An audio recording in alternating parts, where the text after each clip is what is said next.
You should have. You should Yeah. have. Fuck it, you know? All right, everybody, what's going on? Happy Sunday to you and yours. Chewing the Fat is back live. I am the original ECW original, Bay Ragney, Chubby Dudley, or as this guy used to know me as Easy Rider. We are going to sit down with somebody who I can't wait to talk to, get to know, and just share some old war stories. The Iron Man himself, Mr. Tommy Cairo. What's going What's on, up, bro? and how are you? I am amazing because I'm sitting here with you. Thank you. I feel the same way. Been long time coming, and like you said, we never really had the opportunity to sit down. So this is good. I'm looking forward to it. Do you find that though? I mean, it's pretty crazy because we were both in ECW, 30 plus years ago, and we crossed paths, small chit chat in the locker rooms.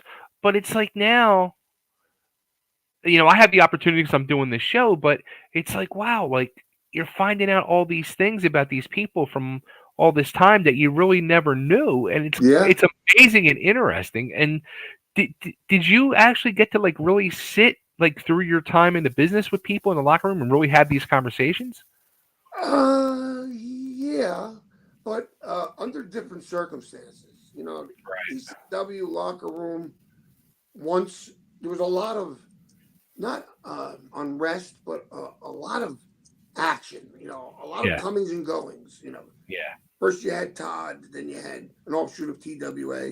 hmm Then, of course, Eddie was in there, and then Paul came in, and it was a constantly changing, microcosm, yeah, constantly evolving.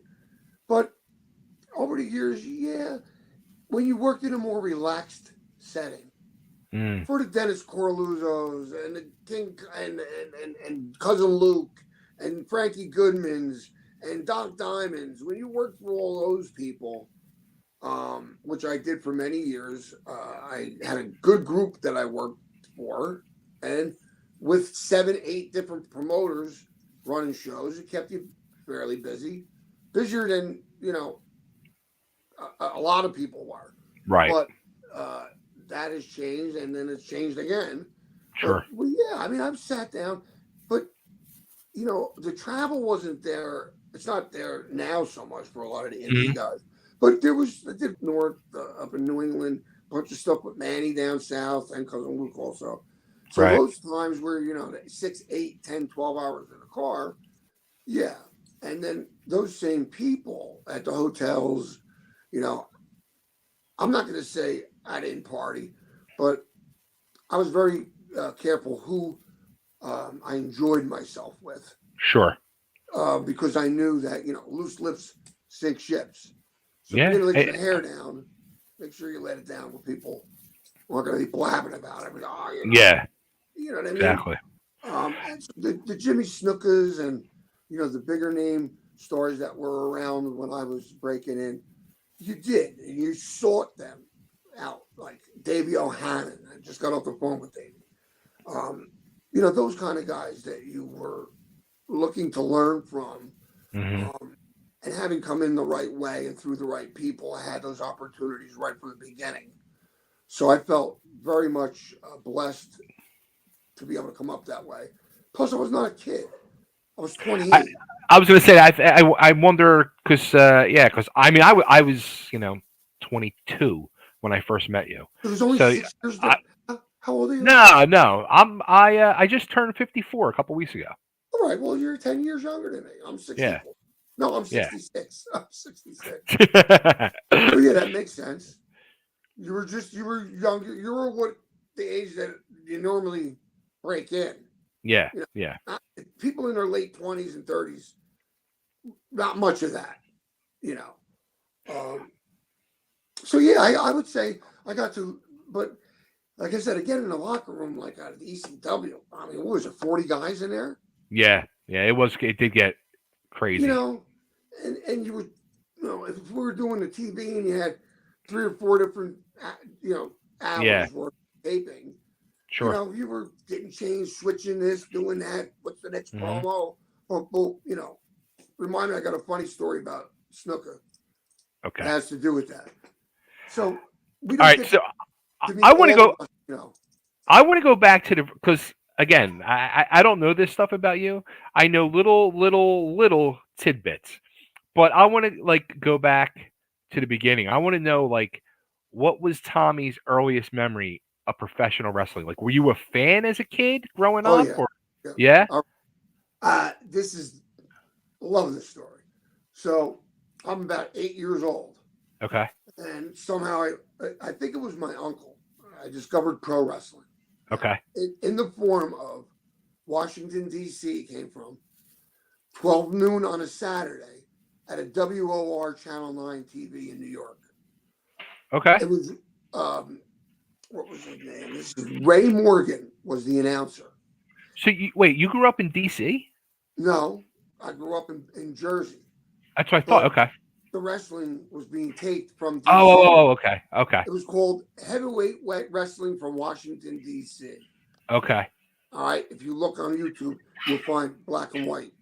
It was okay, it was Vince's father's, Capital Sports okay, promotions. So I'm watching now.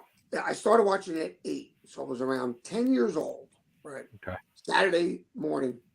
Now Phil Varlese, who you may know from the Wrestling Guys I radio remember show, Phil from years ago. Yeah. yeah, him and I ran a lot of stuff together.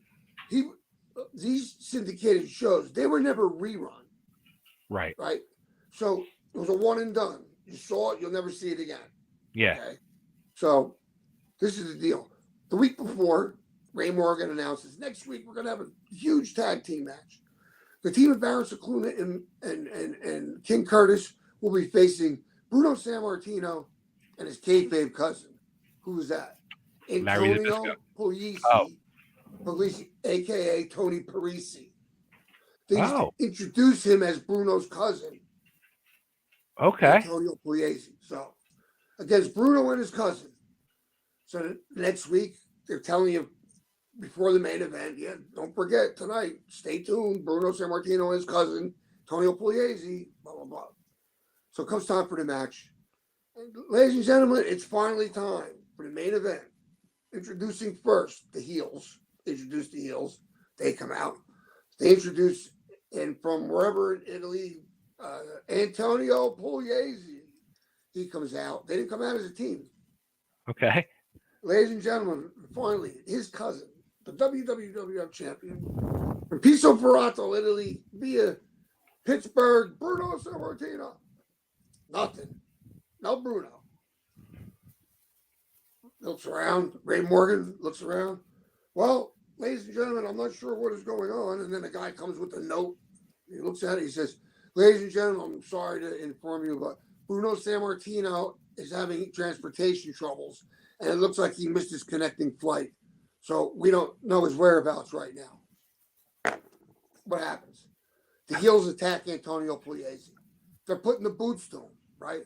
All of a Okay. sudden, Ray Morgan is like, what? Here comes Bruno in the studio with his tie hanging. He's got his suitcase with like a sleeve of a shirt hanging out. Right? He comes in, he drops the suitcase. Him and Antonio Pugliese are back to back. They beat down the heels and, back to back, man. The ultimate work. The sleeves hanging out of the I'm suitcase. screaming. Oh, my mother comes running in the room. We had a little black and white roller on a rolling stand. What's the matter? I said, oh, Bruno. She goes, oh, my God, you're driving me nuts with it. So my mother did something very interesting. Instead of, like, trying to keep me away from it, she knew my uncle and, of course, my grandmother were fans. But my Okay. grandfather, of course, would always say, oh, those phonies, And, of course, before I knew any better, I would get mad, and he'd do it that much more. But my mother sent me to my uncle and said, take him to the matches. My first live match, I was 10 years old. Okay. 1968. And I don't even know who was in there because I went to see Bruno. I was on my uncle's back. I was patting Bruno on the back after the match. That's amazing. Just blew my mind. So Where was that at? What arena? I don't know. I never researched it to see what arena that was. Okay. I really don't. It might have been the Philadelphia arena. No, it was Washington D.C. So I don't know. Okay. But I guess they kind of used that Capital Sports, Capital Washington, heavyweight Right. Right. Okay. Washington D.C. And then all along my childhood, like I say, my grandmother, my grandfather, they would send us to my parents would send me and my cousin, who were born 6 months apart, to Okay. the country to stay at my grandparents. They lived in an area that you were close to Pennsylvania, in New Jersey. Okay. So you crossed the Delaware River. So my grandfather had early like TV, you know, unbelievable. He had a little unit on the TV, and it had a dot button on it for north, east, south, north, southeast, and west, and it would move. The motor would move the antenna. So if you were in a place like we were, you could move it to the east and get New York channels, or move Really? it to the west and get all the Philly channels. Okay. So when you went and bought their TV guide, instead of having like 6 things at 8 o'clock, it had Yeah. like 25 things. This was like early cable to us, Wow. Yeah. Yeah. Sure. So I would hit the thing and watch it from Philly, and their shows, Channel 48, Channel 17. Right. And then, when I was home, I would watch it from New York. And my grandmother was a big fan. My grandfather, he would go to sleep. And my grandmother would say, "Wake me up when your grandfather goes to," because they slept in separate rooms. She was sick. When he goes in his room, you come and get me. And I come and get her. I said, "Graham," I used to get the TV guide and mark off all the wrestling and roller derby. And, Oh. Okay. and most of the stuff was like on at midnight. Some was on, in the morning on Saturdays, but some of it was at midnight. And I would go to bed, kayfabe, go to sleep, right? My grandfather would come in and he'd be out in seconds. I said, "Graham, he went to bed. Okay, you go in and put the TV on." And she'd pass me and go in the kitchen, and she'd make graham crackers with peanut butter on them. And we'd sit there, and she'd go, "Oh, you can't do that." By then I was a teenager, and I knew, and I was like, "It'll be all right, Graham. Don't worry." And so that was and back then you didn't have what you have today. We Yeah. had to sneak around and try to watch TV late at night when I would turn the brightness down on a TV, a little black and white, so I could look through the slot and see if my mother was coming. The reason I used the brightness was back then, if you shut the TV off, it took a couple minutes to warm up and come To back warm up. up. Yeah. I don't want to miss the high spots. So brightness.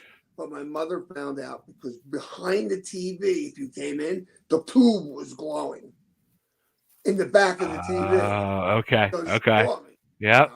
And then I used to take trains and buses to go to wrestling shows. So my whole life was chasing, getting a glimpse of the locker room. Got to know Wow. Gary Capetta. Come Okay. down tonight, I'll let you and your friend in. Walk right through the locker room with Gary Capetta. So by the time I was anywhere near thinking about breaking in, they all knew me. I got a job at South Mountain Arena in West Orange because I knew the WWF Really? ran shows there. Okay. Yeah, that's where. So there was if you go up where the Zamboni comes out, Yeah. they put the stuff on the ice Mm-hmm. flooring.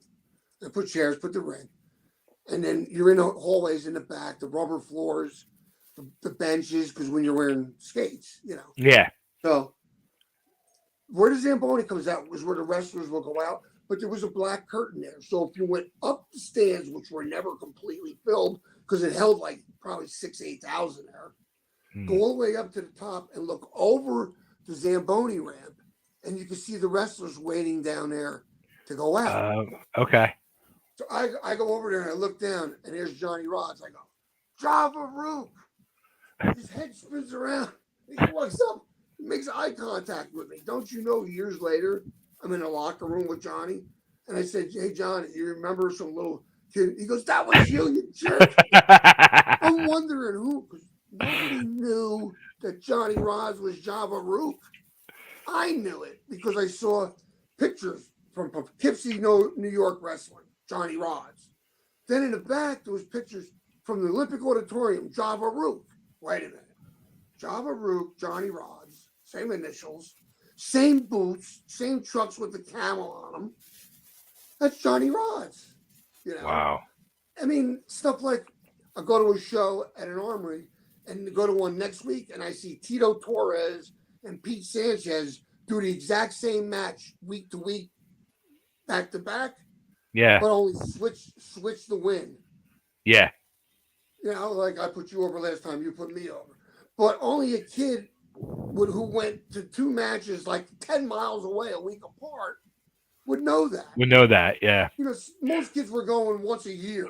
You know, I'd But go you 2 weeks apart. you got into at a young age though, like weightlifting and powerlifting because now check this out, and I'll have to send it to you because I don't know if you have this. When I announced you as a guest tonight, um, this guy Chuck, I think it was Chuck, sent me. He subscribes to some like newspaper website. He sent me a newspaper article of you from 1974 at 16 years old. You were going Wait, to where for the Oklahoma, Tulsa, Oklahoma. for the Junior Olympics of Yes, weightlifting. that's Yeah, true. Yeah, yeah, well, we'll digress a little, and I'll take you around that to get you back yeah, up feet under yeah, wrestling. yeah. So I wrestled in junior high, seventh, Okay, eighth, and freshman year. okay. Uh, got a lot of trouble for unnecessary roughness. Surprise, Many surprise. many matches were stopped. Right.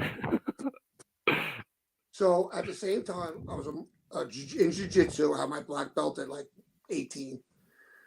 I was doing Olympic style weightlifting. Okay.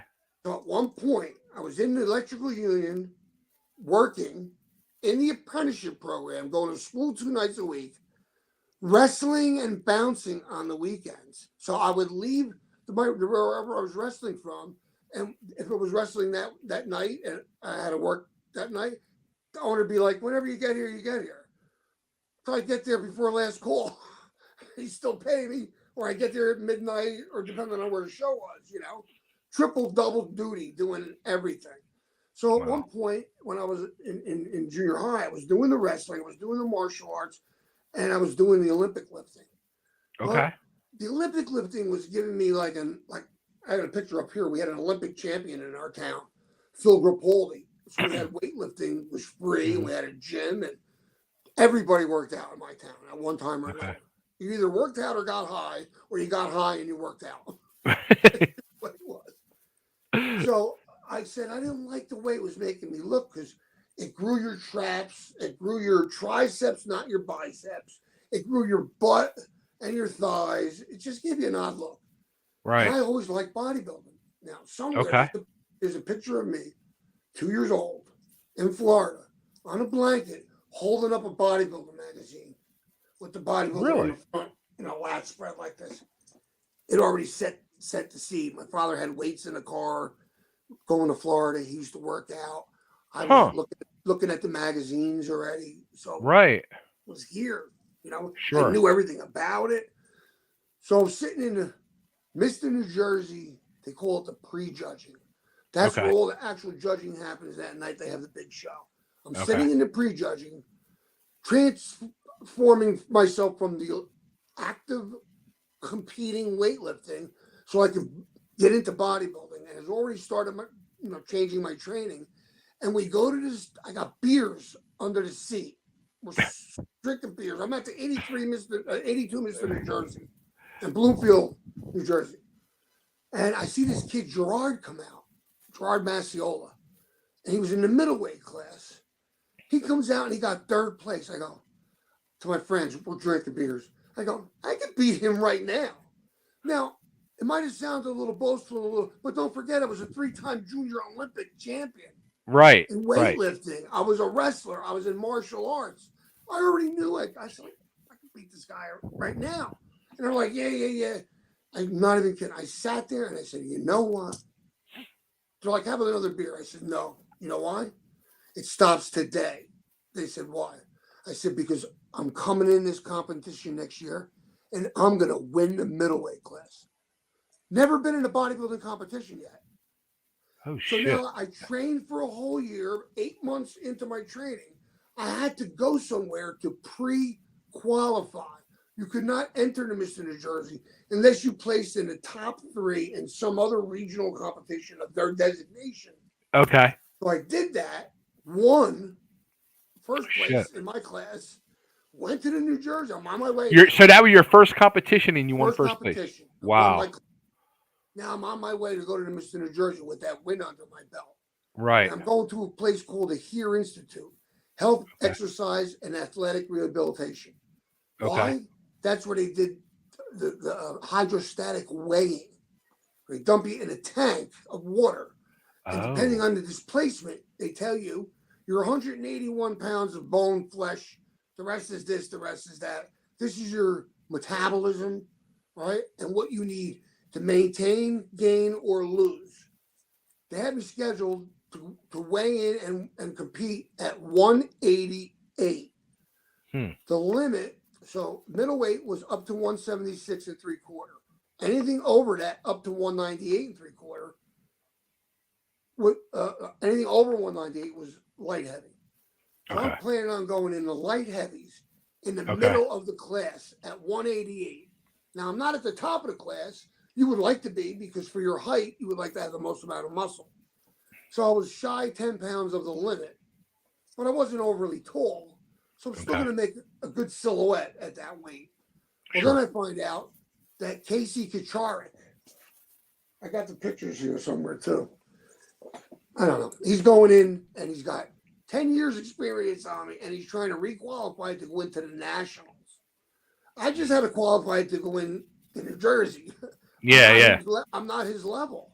Right. So you know what I did against the foundation of the place I was going to, being weighed? I said, listen, I got to drop another 10 pounds. He goes, you can't do that. I'm like, why? He says, at 188, you're at 3.5% body fat. You're going to be below normal body function, body fat. I said, Wow. I got to do it. So I'm thinking, I'd rather be completely ripped at Yeah. 176 and have a shot at winning, which I knew I did because I was judging it by Gerard Macciola, who took third last year, and I know I can beat him. I got a better physique now. And I wasn't Right. delusional. I was good at judging. I knew what the physiques were. Sure. I dropped down to 176 and three quarters, bro. I got a picture up there. It's ridiculous. I look like an anatomy chart. So I won my class, beating 35 guys, and I lost the overall to the guy I was avoiding. So needless to say, if I'd have stayed 188 and went against him, I probably would have taken second, maybe worse, in the light heavies, where I went down to middleweight and won. So, you know, it's a story of, and the young guys from that era, they talk about that the year that Cairo won the jersey. They, you know, in their minds, because they all came along for the ride. It takes a village to raise a child. It takes a whole gym to raise a champion. Yeah. Yeah. So when you were doing, did you like have any aspirations to do that professionally? What, the bodybuilding? Yeah. No, because I had a deal on paper that I could have signed for the Okay. American Sports Network, but Okay. they laid out a steroid protocol that they wanted me to meet, and I was like, this is stuff way beyond what I'm normally dealing with. Like we were dealing with the most basic of chemicals, you know what I Yeah. mean? And that was, I had already went in 3 bodybuilding competitions, natural, and won Oh shit. places, top 3. I never took worse than top 3. So then I was getting ready for the New Jersey. I was still natural that when I was sitting here drinking the beers the year Yeah. before. Yeah. And I told my father's buddy that was a bodybuilder, I said, listen, I'm getting ready for Mr. New Jersey. He goes, you got to do something. I said, I don't want to do anything. He said, well, Yeah. if you don't want to do anything, you wait until it gets closer to the show. And when you're stripping off all that, I mean, I went from 212 to 176 and three quarters. Wow. So there was nothing left. I was shredded. Yeah. But I Yeah. did lose a little muscle too, you know? Sure. So I did. I took the normal DECA, the little bullshit stuff. And I could not compete at the level these guys wanted me to compete at if I didn't do what they asked me to do, and Mm.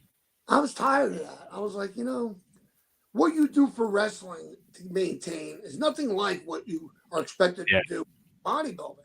Sure. Because now they got these guys are like gurus. It's a chemistry thing. I'm Yeah. like, well, that's too much. Yeah. Growth hormone, and people's jaws were growing and their foreheads were, and I'm like, that's acromegalia. That's an overactive pituitary gland, which is giantism that, of course, Andre had. Andre. Yeah. But from using growth hormone, Joni Lauer, that's what happened to Yeah. her. Yeah. Her jaw grew, bone growth, skeletal growth. Wow. It's growth hormone. It also exacerbates any pre-existing condition. So you might have cancer that may not come around for 10 years, but by taking Kind of growth hormone, you speed speed it up the up. process of Yeah. all cells, Wow. not just negative I cells. didn't even realize that. Yeah. So my bodybuilding career is what ultimately got me to wrestling. So we'll move into Okay. that. Yeah. So I wanted really badly to get into the business. Now, there was an old WWE jobber, whatever you want to call him back then. His name was Tony Colon. Okay. Tony Colon worked for years for Vince and Vince's father. So we're in the gym one day, and he goes, "Pretty soon I take you to see Vince." I said, "Okay," with that accent, right? He goes, Okay. "I'm going to take you to Connecticut, to Atlanta City, Jersey City, and I take you to see Vince." I'm like, I would hope that was going to happen. He got divorced. His wife took him for everything he had, and he moved back to Puerto Rico. But before that, I had gone to some shows with him. I was like 215, 210. Okay. But short, so I was bulky. I'm sitting in it, by the locker room in the stands, and people are coming up to me. They're like, "Can you sign this?" Like, I might have looked like one of these smaller guys, one of these guys. Right. And I'm like, I'm not a wrestler. They're like, no, it's okay. Stop the autographs. I'm like, wow. I'm not even in the business. Like, this is freaking cool, So I'm going along. I made a couple of requests and calls and whatever, and I get no answer. Finally, I see an article. It's the Eastern Wrestling Alliance, Dennis Galam. So it's an article in the magazine that Carmine DeSpirito used to publish, Wrestling Okay. Eye. Oh yeah, yeah, yeah. Okay. A lot of independent stuff they covered. Yeah. Right. So it was Eastern Wrestling Alliance, C. Warren, New Jersey. So when I was a kid, and I would see in the back of the magazines little copies of the ads from around the country for pro wrestling. If I could see the number, I'd call the number. And they'd be like, "Can I help you to the ticket office?" I'm like, "Yeah, who's on the card this week?" Just a stupid kid, calling around. Like, I was like, so I see one in New Jersey. I'm like, this is when you used to have information, not Yeah. Hello, information. How can I, Where you actually talk to a human being. Yeah. Can you give me the number of the Eastern Wrestling Alliance in C. Warren, New Jersey? Oh, yeah, hold for the number. I'm like, whoa. To get the number, I get somebody on the phone, and I said, listen, I'm interested in getting into wrestling. Long story short, it just blew me off. Right? Okay. So then I found out that they were running a show at the Wet Banana Sports Complex. The Wet Banana. That's on the Seaside Boardwalk in Seaside, New Jersey. And Okay. guess whose parents own the board, that pier? Gary Capetta. Oh. So Gary let Ted Petty and Eastern Wrestling Alliance use his little sports complex, which was an outside arena. Okay. To have a little training, a little school. So I go down there. This is called the block pose, the standard block pose. This is many strength, just like this, on hands under strength athletes with over Louis Cyr. You can see him in the block pose like this. So I'm standing there like this. I got my tank top on. I'm just right off the Mr. America contest. Okay. Tremendous shape. Maybe 10 guys anywhere in the state walking around looking like that. Truthful. So I sit there standing there and I'm watching the show and I'm like, this is fucking horrible. These guys are so bad. The only guy, there was a guy that was coming out, was going like this, high fiving people that weren't there. So I'm like, I'm not kidding. Stan. I had my first match against him at a tag team at the Sussex County Horse and Farm Show. Okay. They had to take us in an ambulance up to the street to get our EKGs because it was like a time where sometimes you needed them, sometimes you didn't, and we couldn't wrestle that night unless we had them. So they put us all in an ambulance, took us wherever, the hospital, and they did the EKGs. Crazy. So anyway, at the end of the show, they came over. They're like, you look good. I said, thank you. I just came off the Mr. America competition. They're like, did you ever think about getting into business? I said, yeah. I said, I called around a little bit. They said, what happened? I said, I called you. I said, you blew me off. They're like, well, we have no idea who we're talking to. I said, that's all right. They said, well, listen, we got a little training thing going on. Is it something you'd be interested in? I said, with the exception of one guy, I don't think there's anybody, not being disrespectful, but I've been around a little bit, and I don't think there's anybody in there that could teach me anything, except for the Blue Max. Guess who the Blue Max, who it was under a hood? Ted Petty. The Blue Max? The Blue Max. That's what I never heard that. Ted Petty used to work under the hood as the I Blue remember Max. he worked, what was the other gimmick? Cheetah Kid. Yeah.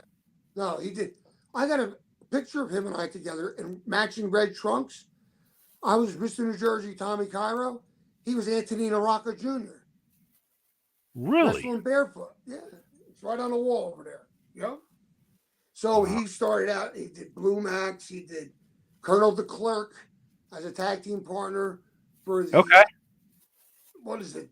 What's the tag team years ago? The Crockett Cup. And his partner, they played two Army, South Americans. And one was Ray Apollo, was the other one. Okay. Ted Petty and Ray Apollo. So anyway, I was supposed to be on that tour as Teddy's partner. I had my broken arm. Oh, shit. So he replaced me with Doink. Imagine I might have ended up with Doink's. So Teddy's good. So Teddy's basically the one that trained you then. Teddy and I didn't know that. And Bobby Bold Eagle. Okay. Bobby wrestled. I never met him, but I know the name. Yeah, well, actually, he trained Teddy. Okay. And Anthony Naraka trained Bobby.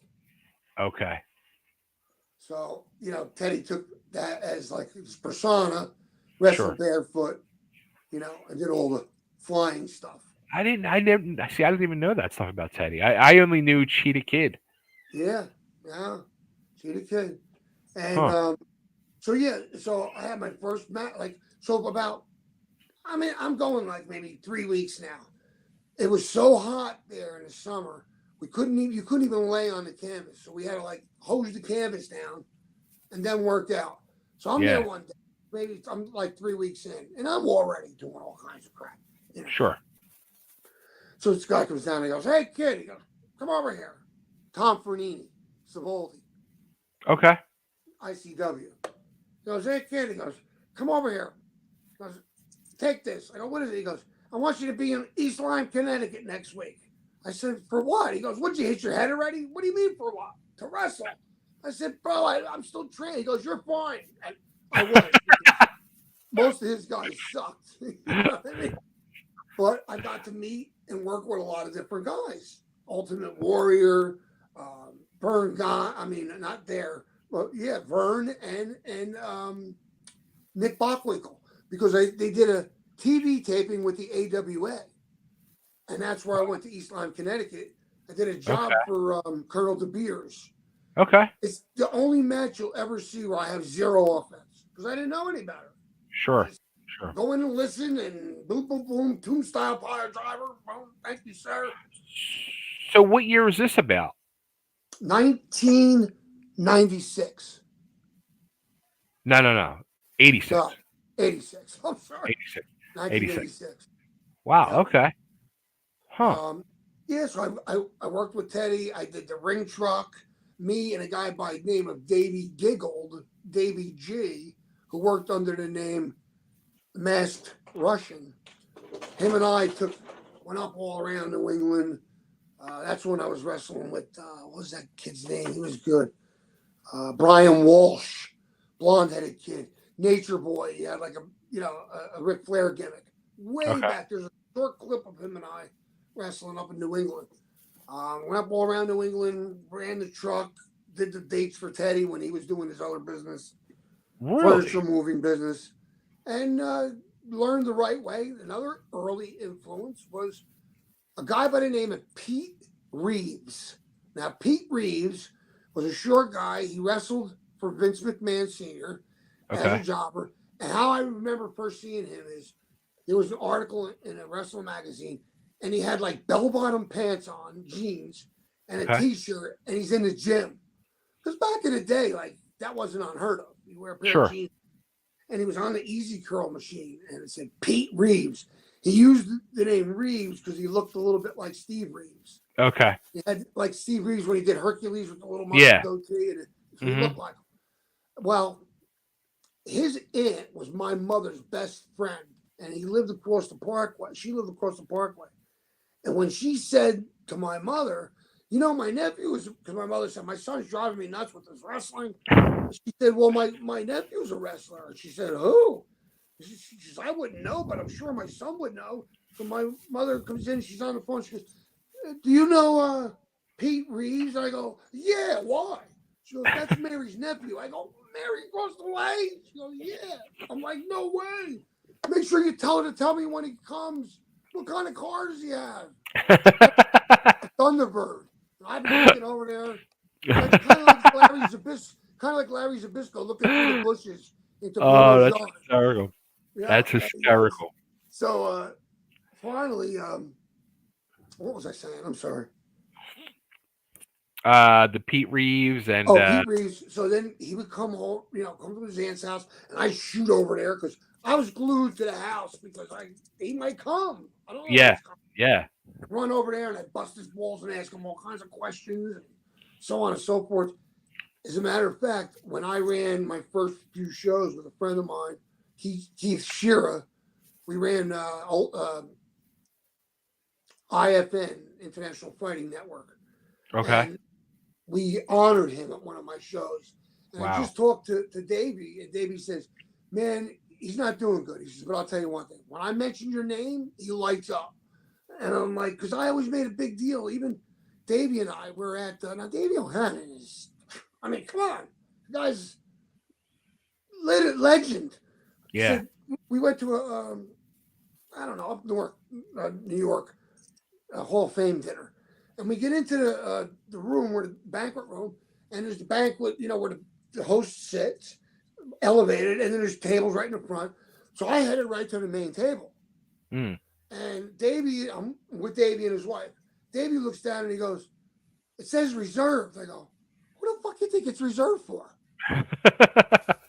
You're Davey O'Hannon. Who else here is maybe somebody equal, but no one beyond you? This is meant for you, Davey. And his wife was like, I think he's right. To this day, he puts no merit on what he did. And for Wow. me, it was huge. We're at that South Mountain Arena. I'm 17 years old. I'm back in the locker room area. I was Hmm. peeking in. Freddie Blassie used to put his Halliburton on his knee and sign autographs. I used to get his autograph every month. And he'd hold the door open with his foot, and I look in there. And they're in their underwear, and they're playing cards, and they're smoking cigars. Like the real shit. Right. Right. And, those days were golden. So Davey, young kid, comes up to him, and he says, he was the president of Davey's fan club. And he Okay. says, Davey, look at this. It was an early dirt sheet. Early. One of the first ones. Combat sports. It covered roller derby and wrestling. Ooh. He says, look Okay. at this, Davey. He goes, you're ranked number 20 in the top 20 in the world. Like, I remember that like it was yesterday. And I always tell him that. You were top 20 in the world, Davey. He's like, he That's laughs. great. He goes, yeah, I mean, this is what my childhood was. I lived my life either in a building watching it or through the black and white pictures of wrestling magazines. Right. I did in them. I'd be in that building in my head. The black and white never would have been the same if it was in color. Never. Yeah. The black and white wrestling magazines, pictorial from Sunnyside Gardens in New York, and they'll show you all the matches.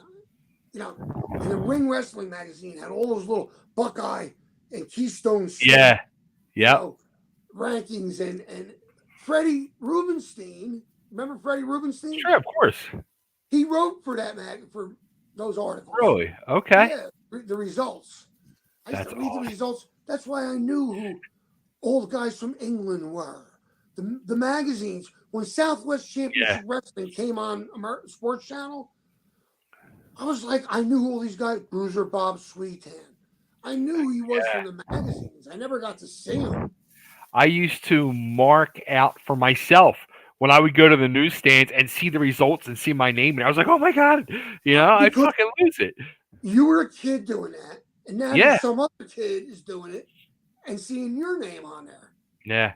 I mean, there's nothing like that. I don't care what anybody says. Sure. When somebody says to me, my son still has his picture that you signed for him on his wall, and you said to him, people tell me that, I'm blown away. For the stars. And he said, my son always, and like, that's important. Yeah. It's I've had people tell me that they have autographs that I gave them from the first ECW TV tapings. I'm like, really? Like, and they're what? holding on to that material. Yeah. See it, hoping that, and they probably brought it places where you didn't show up, and they bring it again because he might be there. Yeah, it's crazy. It's crazy. And it's so humbling and honoring too. It's amazing. It is. Yeah, and for me, and my wife will say, and my father, as much as my wife doesn't want to give the business 1 ounce of anything. I don't blame her. She will say, it never ceases to amaze me how you know somebody or somebody knows you, or no matter where we go. Even my father, and not even that they knew you, but when they find out, it opens doors. Oh yeah, forget it. People are like, well, I'd love to come for you to come to the house. Do you know that I got 2 belts, and in the last 30-something years, I don't even know where they are half the time. Wow. Because I give them to people. I'm like, take it to school. I'm like, yeah, bring it back whenever. What am I going to do with it? You know what I mean? I just got one back. It's been on the road. Who knows where? If it was getting paydays, it'd be doing better than me. That's hysterical.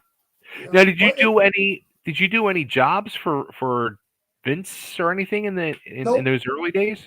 Never did it, and I tell you why. And whenever anything came up that I could have pursued, I was like, well, I like what I'm doing, and I'm making 6 figures as an electrician. Right. Am I going to forsake that to go? I already saw the writing on the wall, and I knew that it was political, and I probably could have done all right because I knew enough people. Yeah. But I don't know, like that real good opportunity never laid itself at my doorstep, but I never really nurtured any of them that could have been. I just was like, meh. When they need a few guys to go up to Connecticut, Johnny Rods would call or whatever. You want to go up there? And I'm like, nah, not really. Because you know what? I know now that doing jobs and doing doesn't really matter, because if you're getting paid, that's the only thing that matters.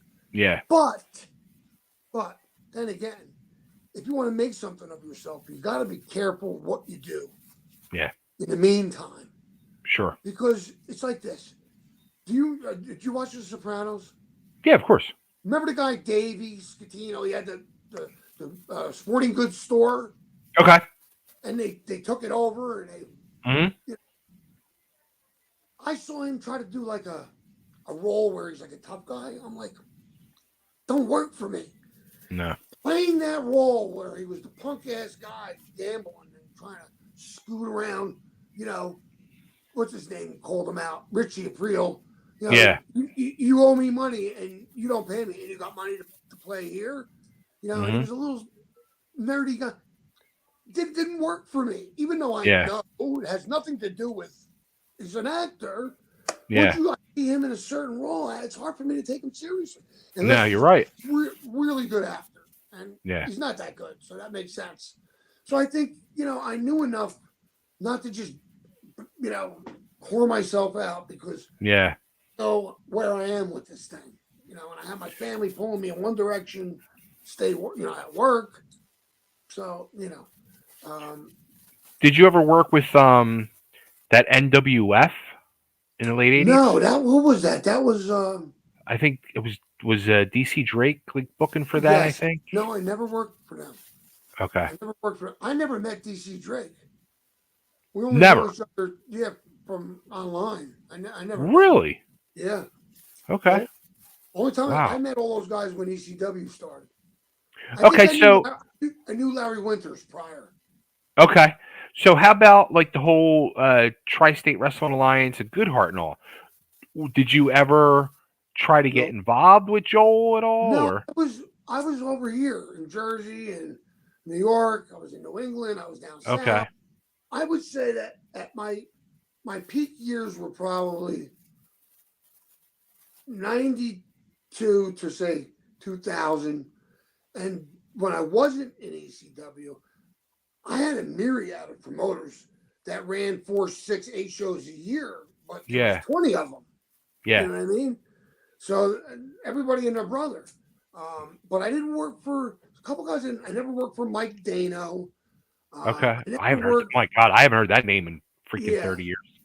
So there's a few guys I didn't work for. I didn't like working for Dapper Johnny. I did, but I didn't like working for him. Okay. All the guys I worked for were guys that were like fans Yeah. that had me there because they knew I was good at what I did. Hmm. And who's going to work with Manny for 2 years? Only me. Yeah. Yeah. Only me. I was sitting in the locker room, and matter of fact, I got the poster here somewhere. Where was that? I think it was in Roselle Park. Anyway, New Jersey. Me and Manny are sitting over the corner, and Manny was like, it took me a couple times. We were tight right off the bat, but it Hmm. took me a couple times to realize I cannot keep going over to Manny throughout the night until our show, till our match, and getting in his ear about how about this? And he's like, Yeah. how about get the referee, get the finish, and go sit the fuck down. I'll see you in the ring. Like, okay. Because when you fight, you don't need spots. Yeah. I mean, Yeah. you don't have to call anything. You just Yeah. what I don't get about people is they're like, well, what do you do then? Well, it's very simple. We give and take, and when either one of the guys feel like he's given too much, he makes a comeback. And if the other guy thinks it's too soon, he'll cut him off. Yeah. And they'll talk, and they'll say, what the fuck, dude? What do you want to do?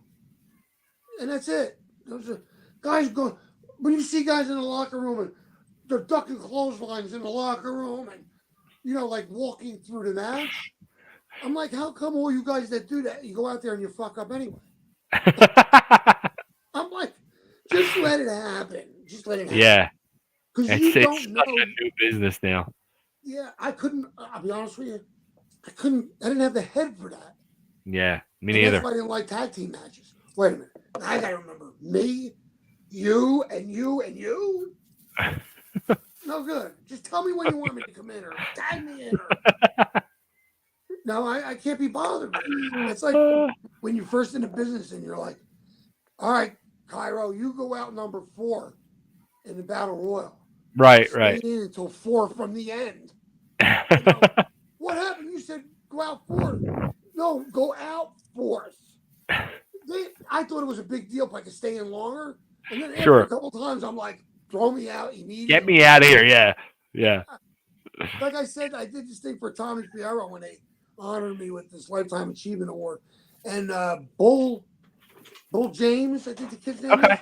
he wrestled for me in a diaper when he was 17. Wow. And I said to him, at some point, I'm going to be in here 4 minutes in a Battle Royal. and I'm gonna say to you, you pick me up and throw me out nice and easy. And he says, all right. So I did that whole thing, like a heel years ago. He would point across the room with the baby face, point at him like this, and Yeah. go, boom. And everybody knew what the hell he was Yep. getting at. Everybody knew. So I said, when time, 4 minutes went by, I'm like, I'm not staying in here. I couldn't even walk. I bought all new gimmicks for the show because I said, I got to go out with a bang. So at that point, I tapped him on the shoulder. He turned around.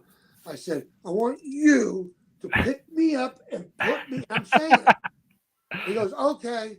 Boom, boom. I double high fived him. I turned around and I go, that's it for me. And I walked out That's hysterical. because That's that's, hysterical. you learn these things. But I came up well. I came up with the right people. I'm still in contact. I talked to Johnny Rods. I talked to Davey O'Hannon.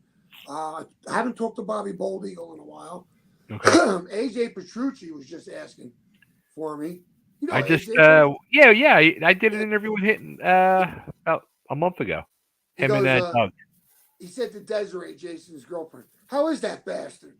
I was like, only love. That's love, right? That's How it. is that That's it. bastard? I'm, That's I'm glad he funny. called me that instead of, oh, he's a good guy. You know what I mean? That As you can see, means true love. true love. As you There can you see, all right, go. Right? my Eh? dog, I spent $3,000 on a denture and Right? I left it on my night table and my dog chewed it. No. Yeah, yeah. So I had a big dimple so I can't get it in my mouth. So I went back today and they said, you're back? And I'm like, yeah, my dog ate my no way. The Like, yeah, dog ate your homework, right? my dog, and I got, things coming up. So I don't want to That's be funny. toothless. You know what I mean? That's funny. People just assume you don't have the money to get your teeth fixed. All right, so let's get into the whole ECW thing. So Tri-State Wrestling Alliance folds.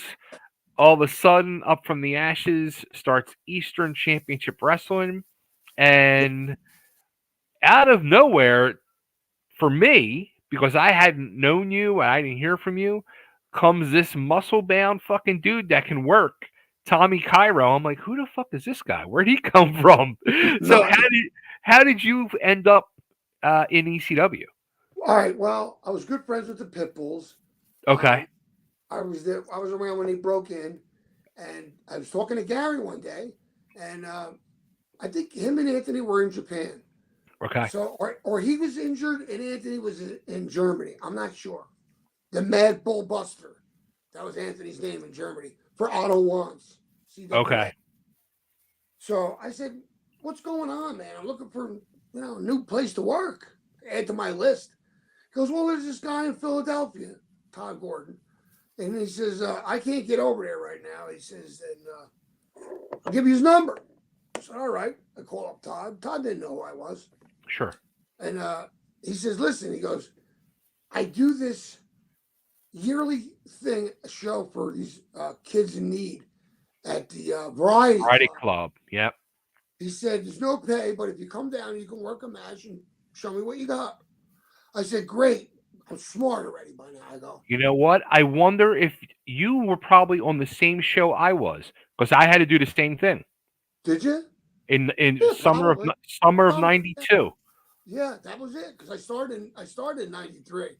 I may Okay. have had some matches in '92. I'm not sure. I'm Okay. not sure. I have to look. But so I get there. I said, "Oh, listen, do you mind if I bring somebody to work with?" I'm Mhm. figuring if I get somebody I've been working with. So I got Little Guido, James Maritato. Yeah, it had to be that same show Yeah. because we all ended up working all those like Chestnut Cabaret shows Yeah, together and all Chestnut that. Cabaret, Yeah, Aztec Club, yeah. That was all '92, early '93. Yeah, Tabor, yeah, Kensington. yeah, Yeah. yeah. Norristown, Yes. all of them.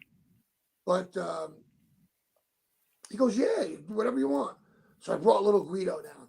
And I was never a fan of you know, putting the match down, getting it down. But I Yeah. figured this time I want to do it because This is not just a show for a guy I'm working for already. This Yeah. is the initial. I want it to be good. So we would walk the beach. Did you have anything like in your head, like this is you know TWA was something I don't special, think I like really knew about much about TWA. okay, okay, I mean, I remember seeing that they were doing stuff nobody else was doing. yeah, But in passing, whatever sure, articles they got, sure, I was never to a show. I didn't know anybody that worked for them. okay, So we get there. No, but yeah. So I worked Maritano. I said, listen, I'm going to throw you out of the ring right near Todd, the promoter. I'm going to light you up with chops, spin me around, light me up. Well, Todd was like, he said it. He goes, it's the first standing ovation I ever saw. He says, you wow, two guys got like a standing ovation. And he said it in the timeline thing. He said, we brought Cairo and Maritano in. And he said they tore the house down. We hired them both, nice, like they've been working together forever. So it was good that we did that. I had okay, already worked with him many times as James Stone. yeah, That was his original name. And and then he was Damian Stone, Damian Stone. early Right. ECW, yeah, Yeah. And then from there, I was doing really well. I had no problem with Todd. Todd treated me well. He put me over with Ivan Koloff in a nonsensical mm. double dog collar chain match. Well, we never even had I think we had one match before that, and now we're in a dog collar chain match. With, Right, and Todd was like, do you mind getting some color? I go, it's a fucking chain match, right? I go, yeah, no problem. Now, you know who told me to make the blade the right way? Tony who? Stetson. Show me with the surgical number 15 blade that Okay, you get D&D, Becton Dickinson. You snap it while it's in the foil. You tape it to your finger, do your thing. So I said to Maritano, I said, we're going to do this in my house because you've never done it. And in case we're going there and I know that they do it. So yeah, you might want to know. And he did it in my bathroom. The that's blade. funny. Yeah. So, so everything was great under Todd. Good and maybe even better going forward with Eddie. Okay, okay, so before we got the TV and all, we were doing a lot of the these pilot little, tapings and, yeah. and all that stuff. When Todd made the announcement to us, or I don't know how he told you, he told me in his office that he hired Eddie Gilbert as the booker. What was your initial feeling and thoughts? I mean, I didn't really know what to think, but I knew this. I'm going to do my best to get on his good side. Number one, it's Eddie Gilbert. Yeah, Number two, he's in charge of my destiny ultimately. right. Now, the good thing about Eddie was he always wanted to be bigger. Mm, And he was on the sauce. sure. When he saw me, and this wasn't uncommon because when he saw me, he's like, well, I'm in charge of this guy and giving him a push or not. And obviously he's got the right shit. Right. And I need a connection, so I'm going to use him. Yeah. And that's what happened. As a matter of fact, Eddie sent me a check that was no good, that bounced. And on there it said, memo, wrestling gear. It was money for I think maybe his last, hurrah. Right. And then Right. he died, He didn't die from steroids. He died from cocaine overdose. Yeah. But even still, I worried there for a while. I'm like, oh my God, who knows that? And so under Eddie, I have a funny story about Hot Body. So Hot Body was supposed to do the honors, put me over, and whatever it was at that point, because we had a little feud going on. And Okay. so Hot Body, I don't know what it was. He didn't want to be honest with me. So instead of saying that he didn't want to do this or didn't want to do that, or how about this and how about that, he's like, I got the flu, and like he was like trying to want to take it easy. So I said, whatever. I was just gonna do what I was gonna do. I'm not. Sure. You don't feel good. I'm not gonna. This is a shot I got here. I'm not. Yeah. I took it very seriously. I did because I saw that there could be something. Sure. So we get in the ring. So before we get in the ring, I'm like, yeah, we'll work it out. And in my head, I'm thinking, I'm just gonna do whatever the fuck. So Eddie Gilbert comes over to me. He goes, "No good." I go, "What do you mean?" He goes, "We got faith in you. We're going to put a strap on you, and we're going to give you a push. If he don't want to do the right thing, he can go, and we'll get somebody else because it's your time now. And use Wow. that in the future. Use that."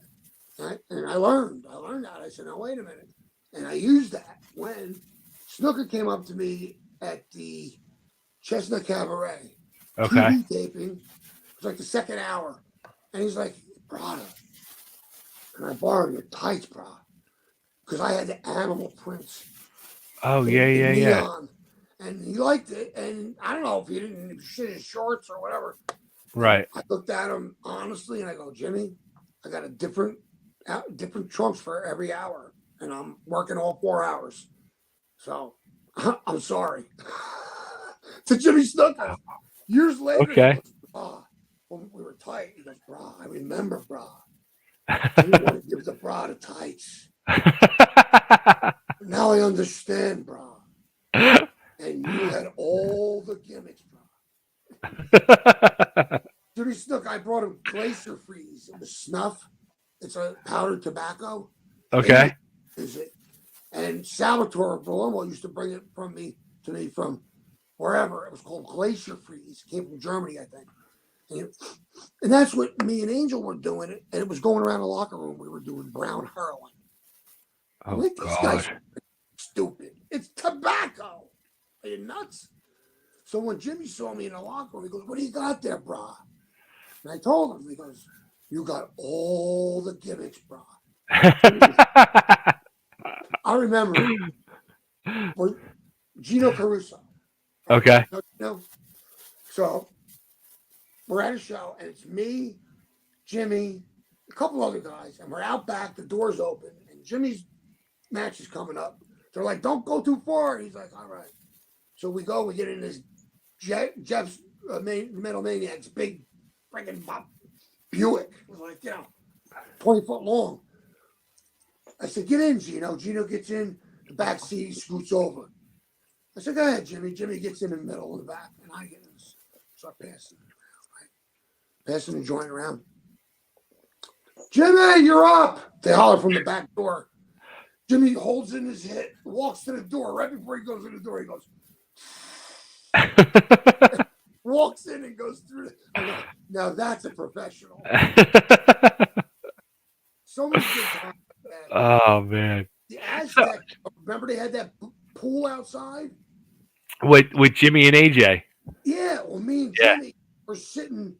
I think it was raining and there was a delay or something. So there was a Right. pool up on top.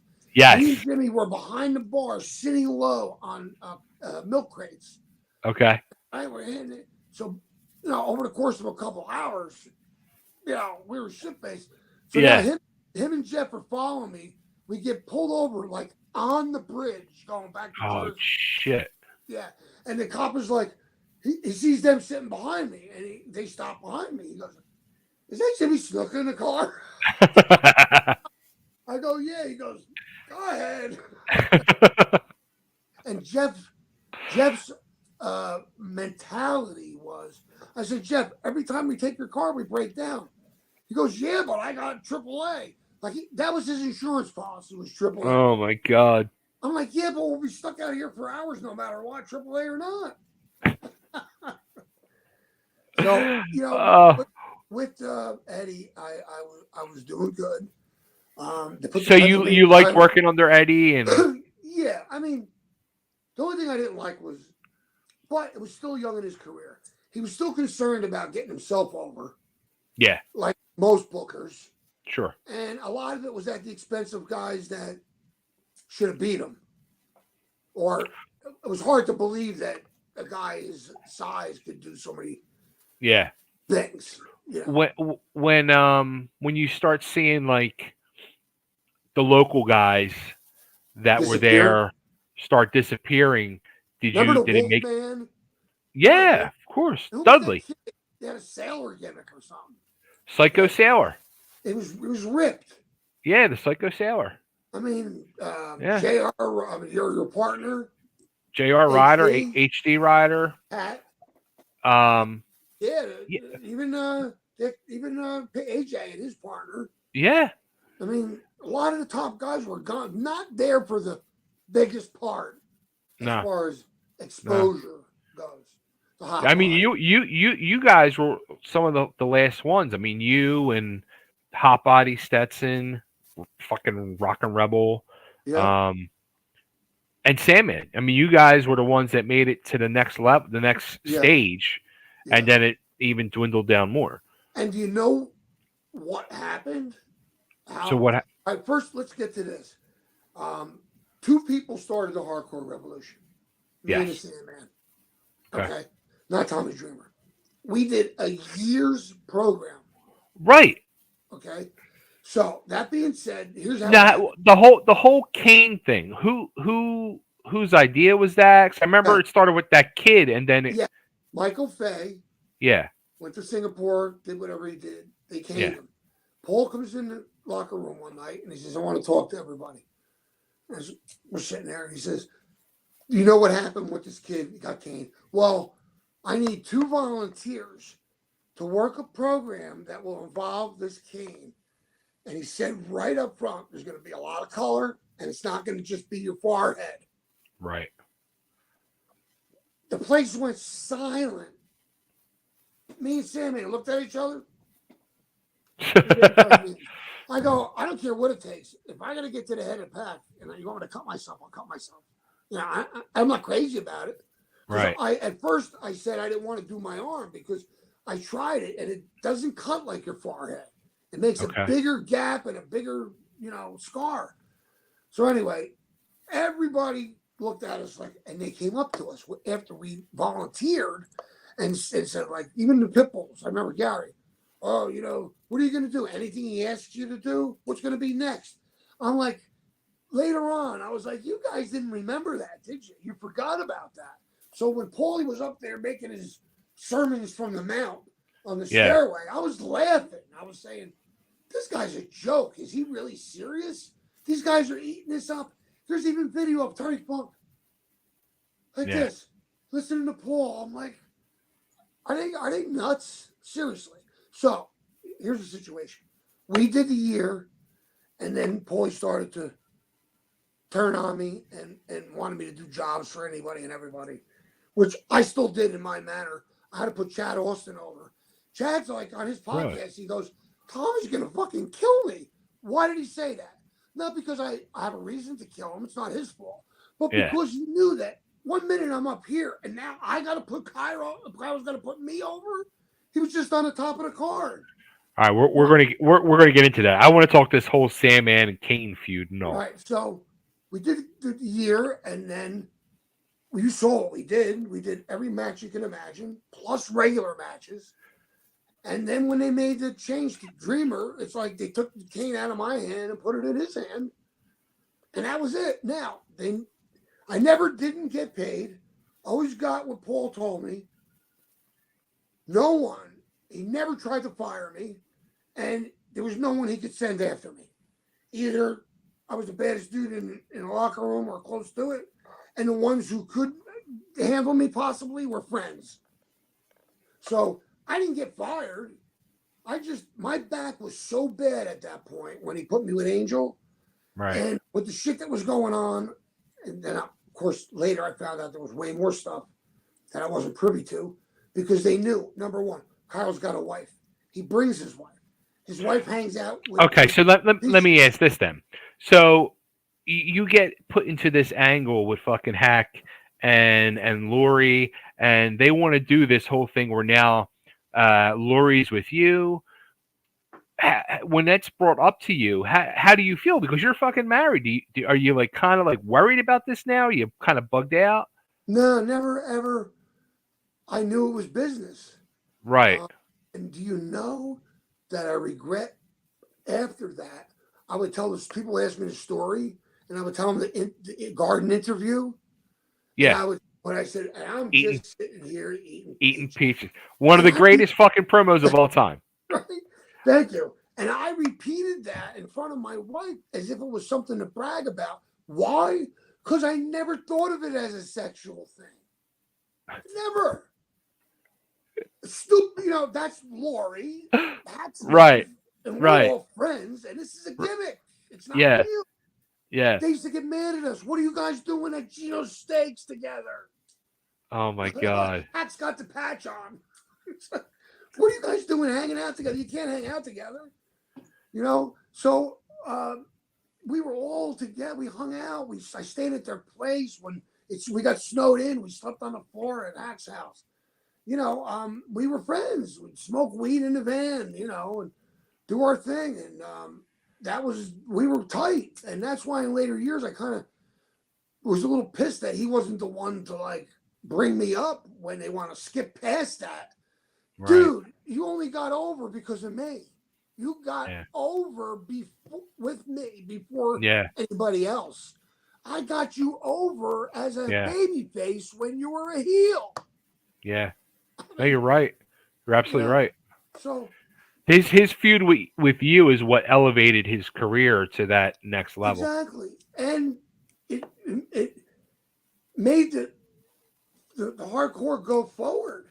If that had been received badly and the athletic commission shut it down, that might have been it right there.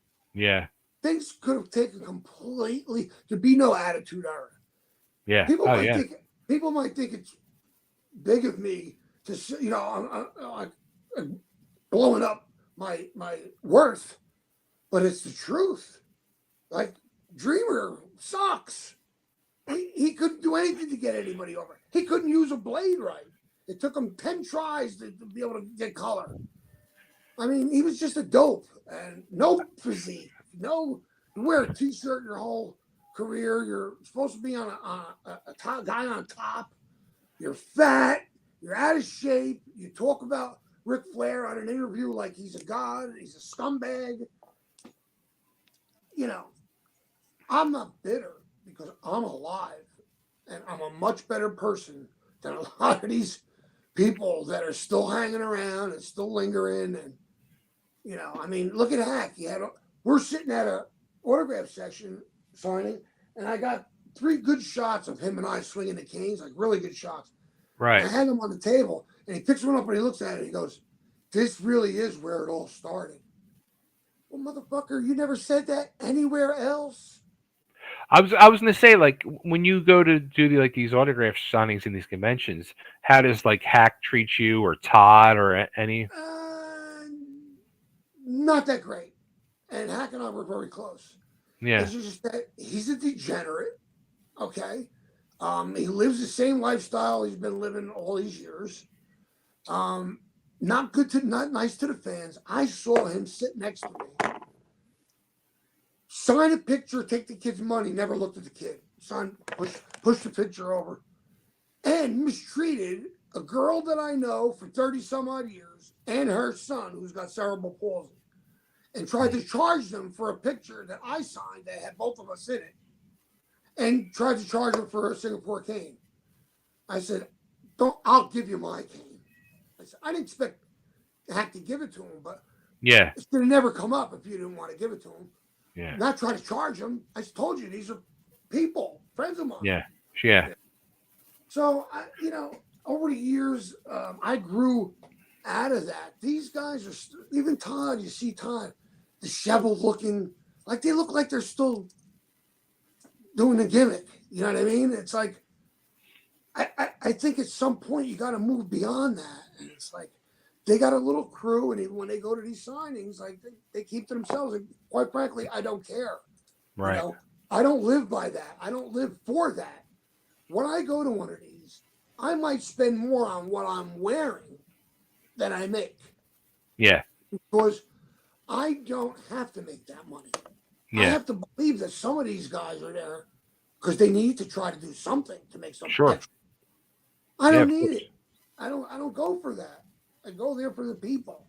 I Yeah. could care less about whether I make $5, $10, $20, or $100. It doesn't matter to me. So Well, priority set. going back to that feud though, like the eating peaches line, or the whole thing that Hack would say, pay your bill, pay your bill. Um, who came up with those lines? Did you each come up with those own Uh, lines, or or did Paul come up with I think them? it Or was some of it was Paul, and like that garden interview, that was all me. okay, That was I had been gone for a little while, and I had just come back. okay, And when Todd heard that, he was like, "Who's that doing that promo?" And they're like, "Cairo." He goes like, "Really?" Because they never gave me the opportunity before yeah, to really talk. You know what I sure, mean? So when your goal is to get the other guy over. One guy, suffers a little bit, yeah, as far as the exposure and the push. So once they started to concentrate on Hack, and if you watch our matches, like I always left it open to if Hack is going to be the guy that's going to try to break my leg, I'm going to give him every opportunity to by potatoing the shit out of him, even though we were friends and we tried to work together. Well, you guys both had that style of working stiff, and you Yeah, didn't give a shit. You yeah, you guys both feed off of that and love that. Like beat exactly. the shit out of me. Let's do it. Yeah, if I didn't have a match like that, if I couldn't work that way, I probably wouldn't want to work. Yeah, Like I needed that. I don't have to go out and fight on Saturday night now. I got that I got it out of my system. that adrenaline, and Yeah, what we were doing was close to a shoot anyway. It's just because we agreed to do it doesn't mean it's not real. You know what I right, mean? I right. mean, there's one where there's a cane on a pole, and he's trying to come up the pole, and I'm laying him in, bro. Like you can't believe. You don't have to call that. You don't have to set that up. We're going out to fight. What spots could there be? Yeah, the cane. You block, block, block. Right. Stomach. Give me your back. Give me your back. Yeah. Just like in a chain match, you start to innovate. Hit the guy. He falls on the ground. Wrap the chain around. Drop an elbow. You hang him. Right. You hang him over the rope, and then you pull him into the post from the outside. Bam. Yeah, You learn that after a while. You sure. got to spice it up and you got to add stuff to it. And nobody ever told us really. That's one thing I can say about Heyman. Like he had his points that he wanted you to hit, but besides that, he wasn't going to tell you, don't throw any suplexes or only throw a couple. Because before Taz came, I was the master of 12 suplexes. Right. Then Taz came in. So really, it took Taz and Dreamer to replace me. That's how I look at it. You know. Okay. So Dreamer gets now he's in the feud with Hack. So what happened after that? So they kind of just pushed you out and Yeah, carry you. I did. Yeah, it went downhill quick. They had me in with Mikey Whipwreck. They had me in with who I beat down. Then they had me with Chad Austin, and I just threw him from pillar to post for 8 minutes, and then I put him in the corner, and he put his feet up on the ropes or something. And I walked out. Didn't hurt him, didn't hurt me. Right. And I was determined to not let Paul bury me. Like the thing with the construction outfit. He knew I was an electrician. He made me wear a brown Carhartt coat, and I was going to own it. He wanted me to wear a hard hat. I said, well, I'm going to paint a hard hat silver like the iron workers wear because I had a yellow plastic hard hat. Yeah. So I sprayed it silver and I wore that not too many times, a couple times. Jeans and my boots. Now, did you watch Dark Side of the Ring on Sandman? Yeah. Did you hear the story you told about Paul grabbed a branch, pulled it down, and wrapped it with tape, and that's the cane they used? That was me. That was me doing the interview in front of Sandman's condo with the jacket on. And they said, well, where's the cane? And that's when Peaches said she's going to turn it sideways, the stick, sideways, and stick it up your ass. And there was no cane. So I found a branch. Do you think Paul Heyman had black electrical tape in his car? Seriously. Yeah, no. Tommy Collar, the electrician, had the black tape in his car. So I got the piece of wood and I wrapped it in black tape. I don't even think Sandman was there that day. I think it was just me, Peaches, Lori, and whoever was doing the interview. Who was it back then? It was a different company doing it. Yeah. Tarrington or something. Talents. Something That was like That was with when Matt Radko was. Yes, yes. And so that story, he even stole the story. Paul Heyman didn't pull a branch down. I did that. Where he whipped the electrical tape out of his toolbox. Come on, man. So his writing was on the wall, but I would never let them bury me because I know that it's wrestling and it's a work, but I'm not going to go away looking stupid either. You know what I mean? So then when he put me with Angel, and then I couldn't walk anymore, and I was like, you know what? I'm starting to get people were asking me to work. And Dennis Corluzzo said, when you leave there, make sure you let me know. And I'm like, that's what I I used to did. hear that. I used to hear that. I used to hang out with Dennis like 3 4 nights a week, sitting in diners, like Really, yeah, like helping him with stuff and all, and he was the best. he I used to hear that from him every fucking night. Just leave them, fucking leave them. Come work for me. You know? Oh, look, he said to me, I need you to work with Dan Severn for the NWA title. You got to put him over. I'm like, I was in Japan with Severn. I said, no problem. So once I did that, he's like, that belt you got at home, you want to use it? I'm like, I guess so. I go, what do you got in mind? He goes, I want to make you our North American champion. You'll have a tournament final against Crowbar, Devon Storm in Williamstown, right? I'm like, okay. And we tore it up, man. We moonsaults, everything, everywhere. And then I did a run with the NWA North American title everywhere. Manny, you name it. So Dennis took good care of me. The only thing that happened with Dennis was my daughter was being born, and he wanted me to leave the belt on my porch in Lyndhurst. I'm like, why? I'll be back next show. He's like, no, we're going to put it on. I said, no, I'm not leaving my belt on the front porch, Dennis. You wait until I get back. And then he didn't use me after that. And we made up after that Yeah. eventually. But I didn't need him. He was one promoter in 15. Okay. So wait. We actually we jumped ahead. Like, so the whole ECW thing. Did you end up just leaving? Yes. So did you just Just stop left. showing up? Um, I'm not, I remember the night I left. Oh, I left it with them that I'll let you know when I'm feeling better. Because I couldn't really Okay. barely Okay. walk. Okay. Barely walk. And then I remember after leaving them, being in the locker room with Manny for a Cousin Luke show. And I'm Okay. like, bro, I can't fucking walk. I was laying Wow. on the concrete floor, trying to get some traction. Um, Eventually, I got surgery and had that taken care of. But Okay. that's the look. It was twofold. It was like I had enough. Yeah. I don't want to keep trying to manage my career so I don't get buried. Yeah. I got a good physique. I got a good look. I can work. I'll go elsewhere. I don't Yeah. care. And it's exactly what I did. You know, Were you uh, expecting them to call you and check on you, say hello, like never anything, or did. They never did. did you They never, expect them to at all, or not really. no? Like, who would call me? Um, Todd's not going to call me. You let Paul let me go, Yeah. and you say I didn't quit, but you didn't do anything to keep me around. Nobody said, well, listen, take a rest, and we'll bring you in to do an interview, or we'll Right. give you a Right. couple months. Nobody said that, and that's You don't why. seem you don't seem though like as you talk about it like you were really truly bothered by it. Oh, that I was or wasn't? No, you seem like you weren't. No, I really wasn't. I'll tell you why. It no longer was my cup of tea because there was too much going on.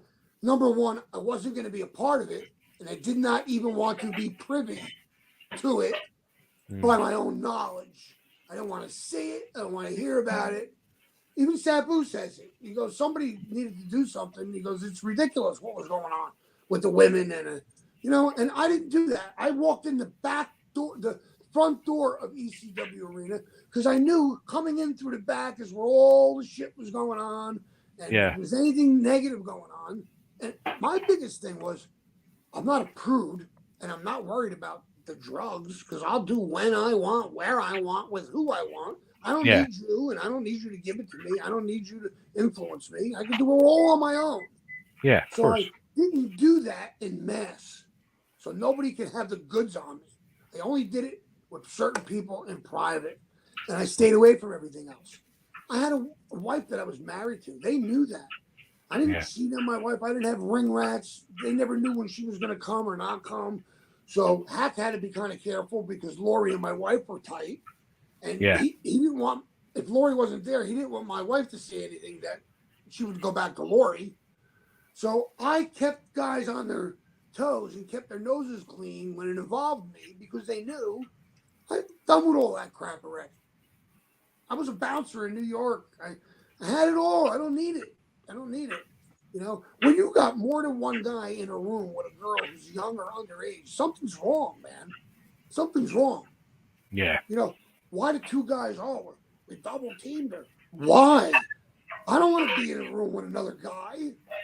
I mean, it's stupid. I think you got to look at your sexuality a little bit. You know what I mean? But yeah, so leaving ECW was not hard for me at all. And it's like, I guess when you asked me, like, it seemed like it didn't bother you. It doesn't bother you. You know what? Um, I get bothered now a little bit sometimes when that's all somebody wants to know Mm. is about what I did in ECW. We can Yeah. talk about it, but that's not my claim to fame. You know what I mean? But did you feel with ECW like that was your shot to get to the next level, or did you even want to get to the next level? No, When I when you're wasn't in, really worried. when you're in I that really, when you're in that position now where you're in ECW and you're kind of like seeing now what the real other side is truly like. Are you like saying to yourself like I don't even think I want this? well, I knew that because I would have to be divorced. Mm. Like my wife already had enough. She was with me since '89. I broke in '86. So during my most active years, she was around. Right. Okay. Um, I couldn't, if I would have chose to take it further, I probably would not be married. And I'm lucky I'm married now. So, Right. I have to keep it, I got to keep it together. I'm always working my way back, you know. Yeah. So no, I mean, um, I could say that I didn't enjoy physical labor, but I was making like big money in the union, Yeah. overtime, double time. It was like Sure. out of sight. So like, why would I risk, some jobber deal or get paid 200 a show and work for base and go around and spend money to there's no money. And my Yeah. daughter was born in '96. Okay. So how am I going to take care of a family? Yeah. I'm going to run around the country with a young daughter and Yeah. a new wife. I was smart enough to know, but that's because I had something to fall back on. What if I Yeah. didn't? What if I didn't? I Yeah. probably would have to put all my eggs in one basket. What was I going to do? You see them today; they're still out there. How you trying to work? How you trying to work? I don't understand it. I really don't. You know, I mean, People ask me a lot. They're like, "You going to do a comeback?" And I'm like, I'm 54 fucking years old. Why? There's no. I didn't need to be there in the ring at 34 years old, let alone 54 years old. now Do you know the Mess brothers? Yeah, of course. Mark Mess. Yeah, God bless him. He said the most amazing thing. We I were love sitting Mark. around Mark and at a Troy. show. Yeah, we were sitting around at a show, and he said to the trainees, if you're going to make it to any extent in this business, whatever you see as success, Hmm. tonight, as you're sitting here, is the best you're ever going to feel ever Mm, again. yeah, And it's true, unless you yeah, got a hot minute in the business. yeah, But like in my world that I lived in the business, I like this saying. I may get a tattoo with a wrestling ring silhouette. It's going to say, "All gave some gave all," mm, and it's the truth. If you yeah, spent more than a minute in wrestling business, you gave something of yourself. yeah, Okay, and if you gave it all, some of us gave it all. We gave it all to the point where to this day we're still fighting some of the effects of it, Oh trying yeah, to turn it into a positive yeah. because of like I I have post traumatic stress disorder Hmm. from my life, from my lifestyle. I Like believe it.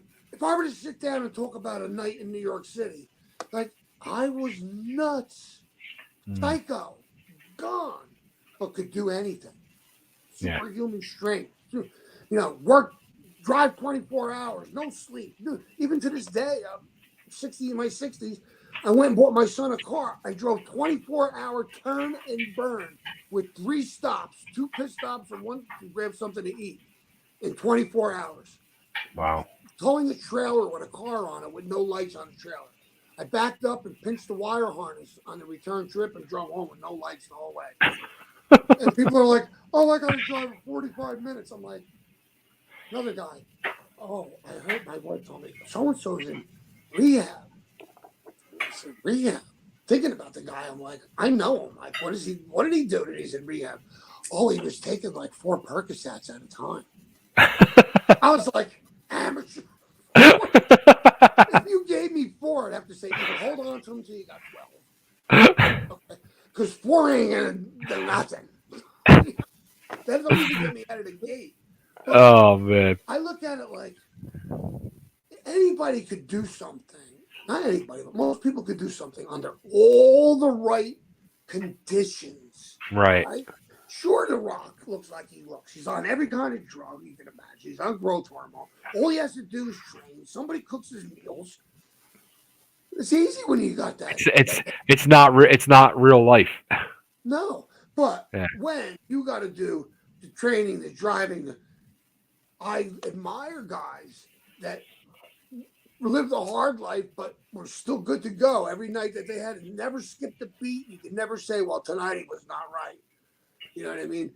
So there's two sides to it. It's nice if you're squeaky clean, but if you're not, I trust the preacher who's been down the road, Hmm. not the 30-year-old kid Yeah. that was on drugs a little while. He went in rehab, then he went into seminary, and now he's in church. He's 35. What are you gonna tell? What are you gonna tell me? Yeah. Not me. You're not gonna get to me. So I think that's what it's about. It's like that with your kids. You know what I mean? You got kids yet? You got I kids, have right? I got a 28-year-old and a 20-year-old daughter. Wow. So my boy's 18. I'm 66, and my daughter is 28. So we got to keep our acts together. We got to be around. Here's what I thought to myself when my wife I got jammed up behind when I lost my leg, and I got involved in something that was making me feel better, but I shouldn't have been doing it. And I realized that at some point in life, it can't be about you anymore. And the only peace I got now is that I'm doing for my family. It's not about me. So when somebody asks me to do something, I'm apprehensive because I don't know how much time it's going to take. Like I went to look at the building with Jason. Jason Knight's running a show with his girlfriend. I'm involved in it, and I can't wait to get out of there. I'm like, business is done. I'm gone. I don't Right. hang out. I don't go to the bar and have a couple of drinks. I don't Yeah. do that.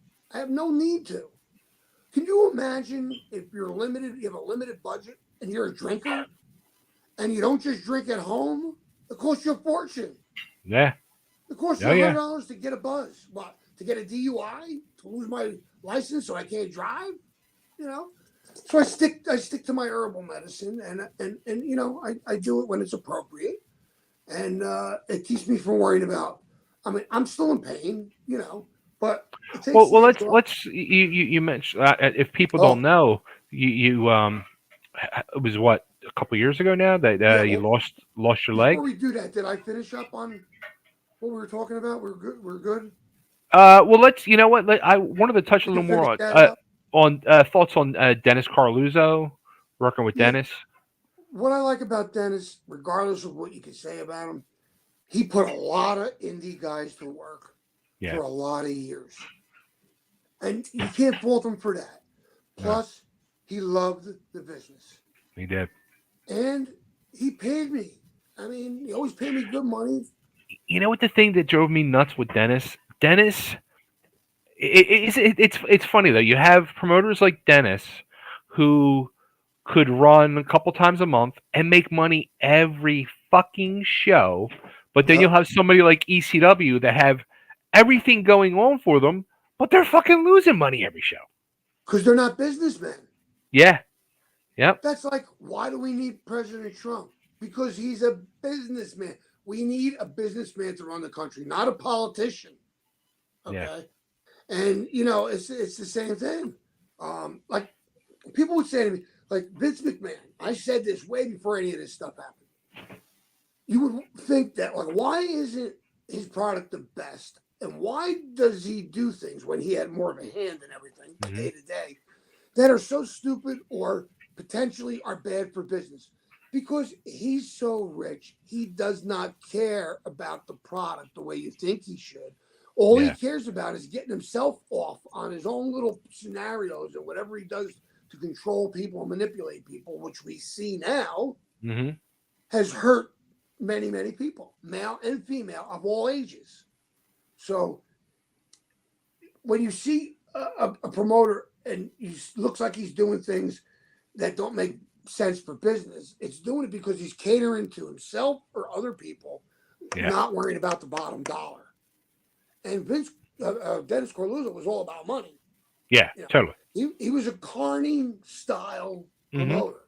Yeah. But you can't, like you said, we took over a building in Yardville, Yes. and it was hurting. Mhm. So Dennis gave the book to cousin Luke, and then to me, Okay. Okay. and we brought that building. We had one. Was that after Dennis or before Dennis? But we had one show with opposing company, and we had, like, I don't know, a bunch of guys boycotted the show because they thought it was Dennis, but actually it was Luke that took over. Okay, so it was Oh. some disgruntled people. So we Okay. only had like 8 guys on the show. Well, we ran a whole show with 8 guys.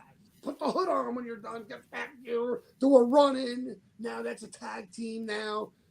And we built that place from like 60 people to we were doing 350 every show in there. Wow. It was nuts. Have you ever been there? Oh yeah, of The course. I worked a couple times there for Dennis. Sensations it used to be years ago. Yeah. Yeah. The owners were big marks. Yeah. So I'll tell you a quick story. I'm working. One of the owners was a mark, and he wanted to be involved. So when you get the building for next to nothing, and they make all kind of concessions because they're marks, it's Yeah. perfect, right? So that was the kind of chairs. Remember the old folding chairs? The seat slid up into the frame instead of folded up. They were Yep. heavy, and the underside edge was like a lip on it. I Yeah. said, "Now listen, you're gonna hit me with a chair at the end, right? Make sure you got the right side. Don't grab it and spin it. Like, make sure you hit me with it." Well, he didn't. Cracked my head open, wide open, bleeding everywhere. They're like, "You got to go to the emergency room." I go, "It's 11 o'clock on a Saturday night near Camden. I'm not going to the hospital." So I drove home. I took the turnpike. Now, the Parkway, every toll you got to pay. The turnpike, you know how it is. You drive Yeah. until you get off. When you get off, Yeah. so I get off. Now, this must have coagulated, and it was all blood down here. I had no idea. The lady, I go to pay the toll. The lady goes, "Oh my God. I said, what happened?" She starts screaming. She goes to put a cone out. She goes, "You got to go to the hospital." I ran a cone over. Kept going.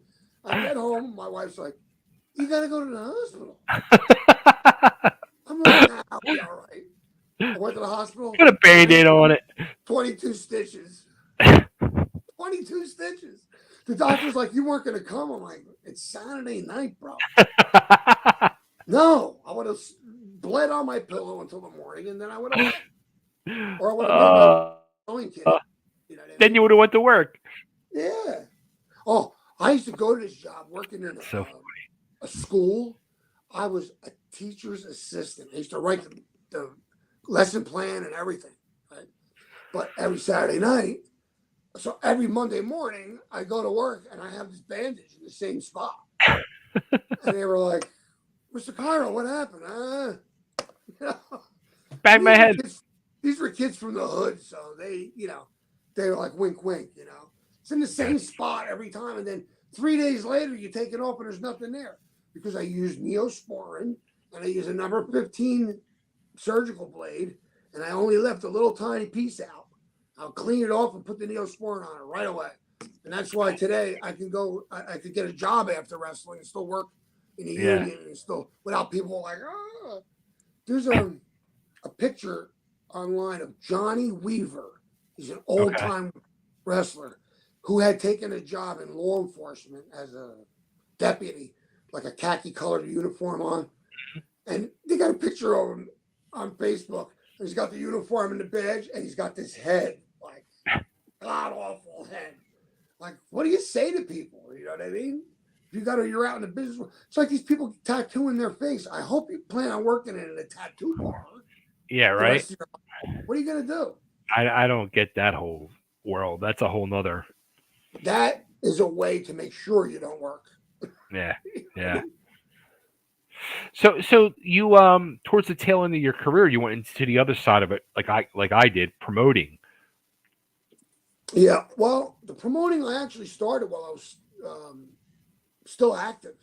Yeah. Uh, 99 and 2000, we ran. Well, that's not the first. I promoted first with a kid by the name of Special K, Keith Shearer. We ran Okay. some shows in Hudson and Bergen counties. Okay. And then the next time, that's when I had a school back then too. I had a ring in a racquetball court in Garfield, New Jersey. I had that too in Did Lansdowne, you? Pennsylvania. That's funny. Yeah. Yeah. And then I ran into Tropicana with the help of I was gonna Freddie say Rubenstein. I remembered you were the first one to start running down there. Yeah, Outlaws Yeah. of Wrestling. We Yeah. co-promoted. We co-promoted with the WWF. I have the trifold here somewhere, and they had meet and greet or autograph signing during the day, and we had the show at night. Okay. And I had Draws, and I had Prince Albert, and I Okay. used some WWE guys, and we ran a bunch of times over the course of '99 and 2000. And then we offended the gay guy who had to sign off on everything. And once we did that, he comes up to me one day. He goes, "So what do you wear? Like little tights and stuff?" Oh my God! So I got to deal with this guy. And we were just big, sweaty, nasty guys to him. You know what I Right. mean? Right. So we didn't get to go back, but that was fine. And we did our time there while I was working there. I was doing double duty. I was running the health club and training people, running back and forth to the graphic arts department. We had, light boxes, posters, and stuff going on billboards. My arm was on a billboard. We did all kinds of stuff with the Tropicana. They were great. Huh. You go down to the graphic arts department, tell them what you're looking for. They put a rough draft together. You look at it, you change it, you tweak it. I got stuff from the light boxes right there's Halloween Hell, 99. I mean, look at the people that are on that card. Just give me a quick, for instance, the Equalizer. Who is that? The Pitbulls, the Stormtrooper, Buddy Landell, Manny Fernandez, John Cronus, Rockin' Rebel, Manny, I said that, Tommy Thunder, White Lotus, Johnny Cashmere, Sweet Destiny, Cousin Luke, Gabriel, John House, Phil Barley's, Amy Lee. Yeah, we're loaded. You Yeah. know? And the guys were like, the guys that came from down south, they're like, oh, the girls are so friendly. I go, bro, they're prostitutes. He's like, they were at the lounge, in the hotel. Oh Like, shit. they're like, oh, those girls are so nice. I go, they're prostitutes. He's like, no. I'm like, yeah. This is in Kansas, Toto. Oh man, that's so Yeah, funny. so the promoting I did, and then I opened in '07. We opened Force One, the Right. school, 2 rings, shows, ran there for a couple years, and then we opened. So it was Force One, and then it was Coastal, NWA Coastal. We ran that, and then my last show, my building in Yardville, they screwed me out of the date. They said that I had a different date booked and they had a wedding and I couldn't. I'm like, that's it. So I transferred that show to what's his name? Monster Factory, Larry Sharp. Okay. Danny Gage helped me out. Larry Sharp, him and I went out. The last time I saw him, we went out locally and ate a bunch of shrimp and stuff. And I ran the show there, but you can't transfer your fan base, 60 miles in a couple of weeks. So, we had a nice little show. And then I was putting up posters and nobody came up with this before me. Vinyl lawn signs, two-sided, pro wrestling. Yeah. And I put them up on all the roundabouts and the circles. I was walking up and down the sides of highways with my bad hips. I was selling sponsorship in a walker. Okay, door to door, mom and pop shops. So I had it, and my wife was like, you said you were gonna get out of the business. Now you're promoting, and she goes, it's worse. She goes, it was better when you were working. You only had to get ready for the show, but after the show. But now this is ongoing. One match starts, all the push for the next show starts all over again. Yeah. And then I had to take myself out of being the booker because everybody knows me. Yeah. You think it's just a coincidence that someone you haven't heard from since the last time you were running calls you out of nowhere? I was just wondering how you were doing. Bullshit. You're looking to get on a card. I got too many guys. I can't put you on a card. Sorry. And so I did that, and I offended people because they thought it was me. AJ Petruzzi is one of them. He tried a million times. I said, I'm not. People don't understand when you pull away from that, but it's your promotion. Yeah. Yeah, but that's why I can't be the one who books because it's my. Well, people feel that way about Todd too. They blame Todd after he turned the book over to Eddie and Paul. Yeah. Well, I mean, I blame Todd. I admitted that. Back then I blamed Todd because I thought. But you know what? There's an extent to go to. You don't clean house completely. You Yeah. keep the key guys that were part of building it to that point. Well, look. Here's what. But with that, and this is what I say now. Like because I've been going back and watching them old TV shows, they kept those right guys. Like at that time, I didn't deserve. Like I was so fucking green still, and I didn't deserve to be there. Guys like you and Johnny and Tony and all that, who they kept further on, were the ones that deserved to be there. Like guys like me did not deserve to be there. Well, I don't know. You can make a case for anybody, and by all means, a younger guy that's hungry in the business is someone that you should utilize and groom for the next level. Yeah, I mean, that's the way it works. See, they didn't do that.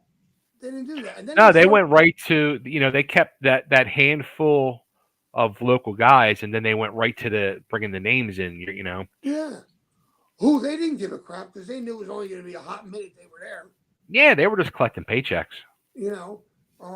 So I mean, I don't blame anybody for anything. I really don't. You don't hear me saying I should have gone here and I should have gone there. I didn't desire to the way everybody. It was. I was going to say, did you ever want to go to WWF or E or WCW? If I did, it was way before I knew what I came to know about the business. Right. I was smart enough to know I'm gonna lose it. I'm gonna go up there. I can't have any more of this than I already have. Yeah. In my life. Sure. My wife would have walked out immediately.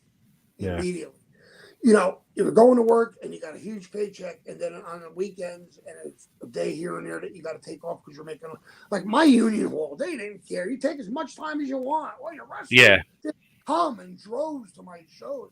I was working on a 30-story building in Newark, and I pointed downstairs. I said, "See that building? That's the Robert Treat Hotel. I'll be wrestling in there next week." And I was like, "Oh, what? We're coming!" Like a whole side of the show, the building was guys from the local. Sure. I mean? So, I guess I never really told myself do this, don't do that. I just instinctively knew, number one, I had the best woman in the world. And if she don't like this and she wants me to stop, I'm probably going to have to stop, you know? Yeah. And I Yeah. was never one of those do or die guys. I Mm. wasn't. You know why? I accomplished so many things in my life that I didn't have that, like, I gotta, man, if I don't make it there, I don't know what I'm going to do. Right. My thoughts were, if I don't make it there, I'll make it somewhere else. Right. You don't like me, I'll find somebody who does. And that's it. Why That's would you it. be anywhere else? Why do I got to go stop at the diner in Jersey before we get into Philly with my wife, and I got a stomach ache? Right. She's like, why do you continue to go there? Because last week you worked over there, you had a great time. We had dinner, we went to the seaport, blah, blah, blah. Why do you Right. got it's such a big difference? She goes, you're like a different person. Wow. I'm like, you're always watching your back. You're always trying. See, I wasn't a kid, so I was smart enough to Mm. know you can't blow smoke up my ass. Yeah. You can't, because I know. I Yeah. either invented this thing that you're trying to do, or I was with the guy who came up with it. This is nothing new. You know, you're not telling me you're gonna. I knew. Look, you give me one short payday, there's no making it up, bro. I Yeah. don't wait till next show. You go to later on. We had the Mac machine, but wherever you got to go to get my money, bro, Yeah. you get my money, and there is no next time. Now, if Yeah. you want to book me for the next show, fine, but you ain't paying me at the next show. Yeah. You know, because the next show never comes then.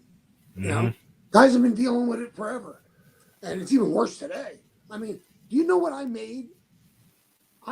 From the get go, $100 a show Mm.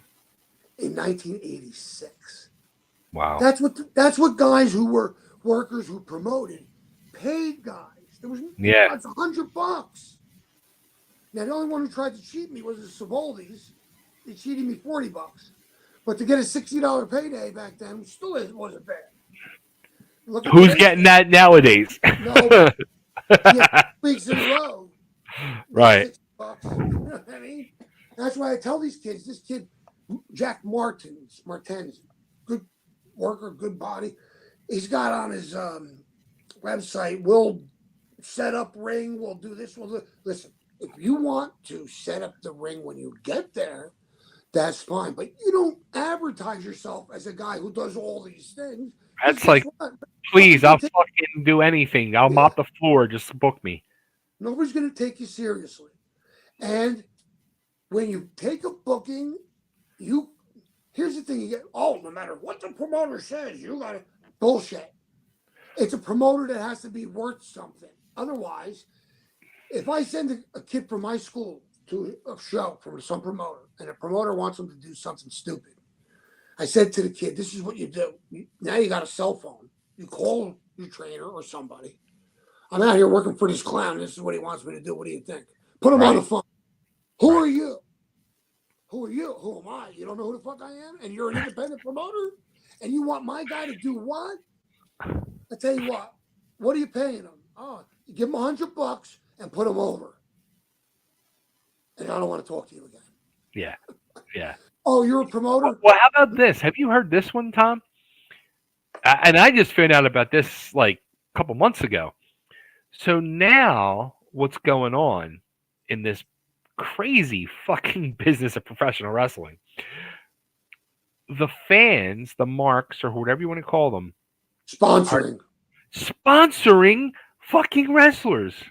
Yeah. So they're paying these fucking workers, a fee each And the month. promoter gets off the hook then. Yeah, Unreal. You know what I I'm want to do? blown away. Yeah. You know what I And propose? look, I'm sorry, I'm going to throw him under the bus, but this is the person that taught me about this. Fucking Gigolo Joe Angie. Zinoli. No, Joe Who? Zinoli, the old ECW referee. Oh, really? Yeah, yeah. Wow. Now, I thought of a way to put a stop to a lot of this crap if I was going to run. So as a young kid, Tony Cheney, good kid, I'm helping him with his body to gain body weight and muscle. Okay. I said if I was going to promote, here's what I would do. Rob Fury is some jerk off guy. He's supposed to be a promoter, right? Okay. I said I'm going to show up at the show. Now, the reason I say him is because I know cases where guys have gotten paid little or nothing for like ever Sure. working for the guy. I said, here's what I'm going to do to these guys. I'm going to show up at the show and I'm going to say, hey, my name is Tom. Oh, I know who you are. Yeah, my name is Tommy Cairo. What's your bankroll for the show? What's it costing you? Now, I'm going to tell you right now, I don't have to do anything. I can just think right now, minimum to run a half-ass show is going to cost you $5-6 grand. It's got to. The building, the ring, the chairs, the advertisement, the tickets, the whole 9 yards. Then you got to pay the people. But if you're doing all of that and you're mooching off for everybody, you're not paying the guys, well, then you don't need $5 grand, $6 grand. But if you ran, even when I was running, $4 grand not is either in my pocket or the equivalent of the amount of each guy's pay that I promised them ahead of time in envelopes pre-made with their names on them. So if I show up to the show and I'm trying to run again, Tommy Cairo in the here and now wants to run wrestling again, and you're jamming the state up in my area with a bunch of crap shows, okay? Every building that you're running is on the verge of throwing you out, except they got nobody else to come in there once a month or once every other month to give them $400. Yeah. Okay? So they keep you against their own will. Now I come along and I talk to them and I let them know I'm a professional. I've been doing this forever. You can look me up. We want to run here. We want the building, but I need your permission. That would be great. I can't wait to get these guys out of there. Then you go in and you say to the promoter, let me see your knot. What? Let me see your knot. What are you talking about? Let me see the amount of money that you bankrolled to pay for this show. Now, either you got envelopes with everybody's name on them with money in them, or you got the money in your pocket. Don't tell me you're waiting for the gate to come in to start paying guys, because that don't work like that, bro. Because what are you going to do when the gate don't cover? You're going to start cheating people? Don't work that way, bro. I pay my guys. If you're going to promote, you got to have the money for that show in your pocket. And guess what? If you got a second show that you're going to announce, you better have 2 knots in your pocket. Otherwise, you're not a promoter. Promoter, right? Like interview. Oh, I don't think I want to answer that. Dude, it's an interview. It's a view from the inside about you. Every time we get somewhere that's uncomfortable, you don't want to talk about what the fuck are you here for? Why are you here? What are you going to tell us that every other major star that came in here told you the same crap over and over again? Who wants to hear that? You know what I mean? So, I mean, So today is, they destroyed it. But a lot of people running. Why? Gigolo Joe said a couple things. He said, "I thought buying a ticket was sponsoring." Exactly. And he also said, supposedly sponsor money is in addition to the workers' pay, but that's not the case. I'm hearing sponsors money plus $10. Right. There you go.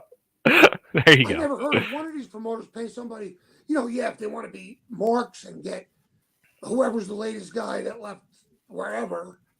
I just don't understand what these fucking people are getting out of sponsoring. So I don't get it. Like when he told me this, I thought it was like a business is sponsoring. Right. You know what I mean? Like, no, it's individual people. Yeah, I'm completely flabbergasted. Yeah, I just heard that recently. Well, the promoter loves that. Of course. Here's an extra, since you made all that money, So, I mean, but here's the thing now. I'll say this. There's only a handful of these kids that are out there that are worth being paid. Yeah. So, if you got somebody on your card who's not worth being paid, they shouldn't be on your card because it makes it shit. And anybody that's really good is going to say, no, I'm not coming for $15. Yeah. Sorry. That's why I told this kid, I said, Get that shit off your website. You do this, you do that. And Yeah. then if you're not happy and you work for a guy more than once and he hasn't paid you properly, get your fucking money, okay? And then don't work for him. Or when somebody is a supposedly a promoter and they ask you, what do you need? Tell them what you need. Yeah. And know that if you tell him, I don't need nothing, or I only need $20, that's all you're worth, bro. You know, Yeah. you should be able to say, you know, this is what I'm worth, bro. This is what I get. You know, if you want me, I'll come for this. And if not, then you move on. Guys just want that work no matter Yeah. what. No matter what. Who's this? Joe's Oh, Joe Joe. said, Gigolo Joe, he said, Tommy's matches with Damian Stone were great. I ref several of them. Good man, Joe. I remember Joe. Yeah, we had to listen. Some of these friendships are lifetime. Here we Yeah. are all these years later, and like we could just talk for hours about Oh, some of yeah. it. It's crazy. And you know, I'm happy. I'm happy. We were talking about our health, issues. Mhm. Oh, so yeah, the wrestling business has been fairly good to me, but I'm banged up. I got a bad back. I got a cage, 2 bars, 2 replaced discs in my back. I got one brand new hip, one 20-year-old hip. I got a prosthetic leg. I got you name it. I got it. My shoulders are so bad I can't put something in a microwave, a plate. I got to use both arms. Shoulders are shot. You had your recent issues. Mhm. And what it's about right now is like, I'm happy. I don't need drugs. I don't need fans cheering my name. Us doing this, um, Joe, checking in, people asking questions. I'm in my element. You know what I mean? And I want to give back.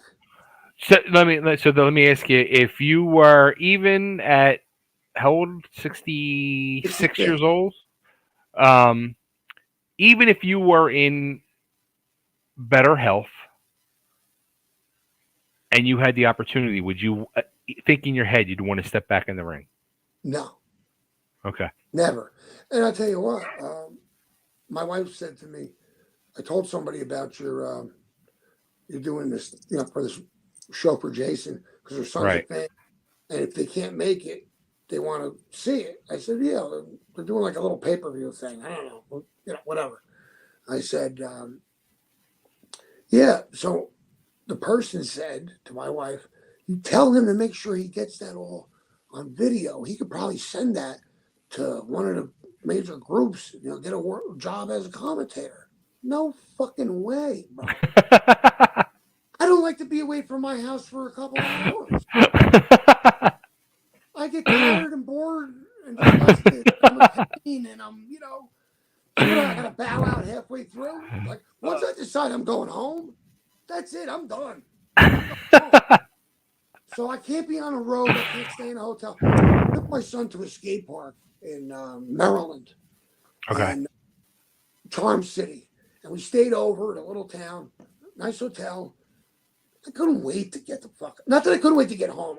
I enjoy spending the time with him, but Mhm. like, I don't want to be in a hotel. I fell.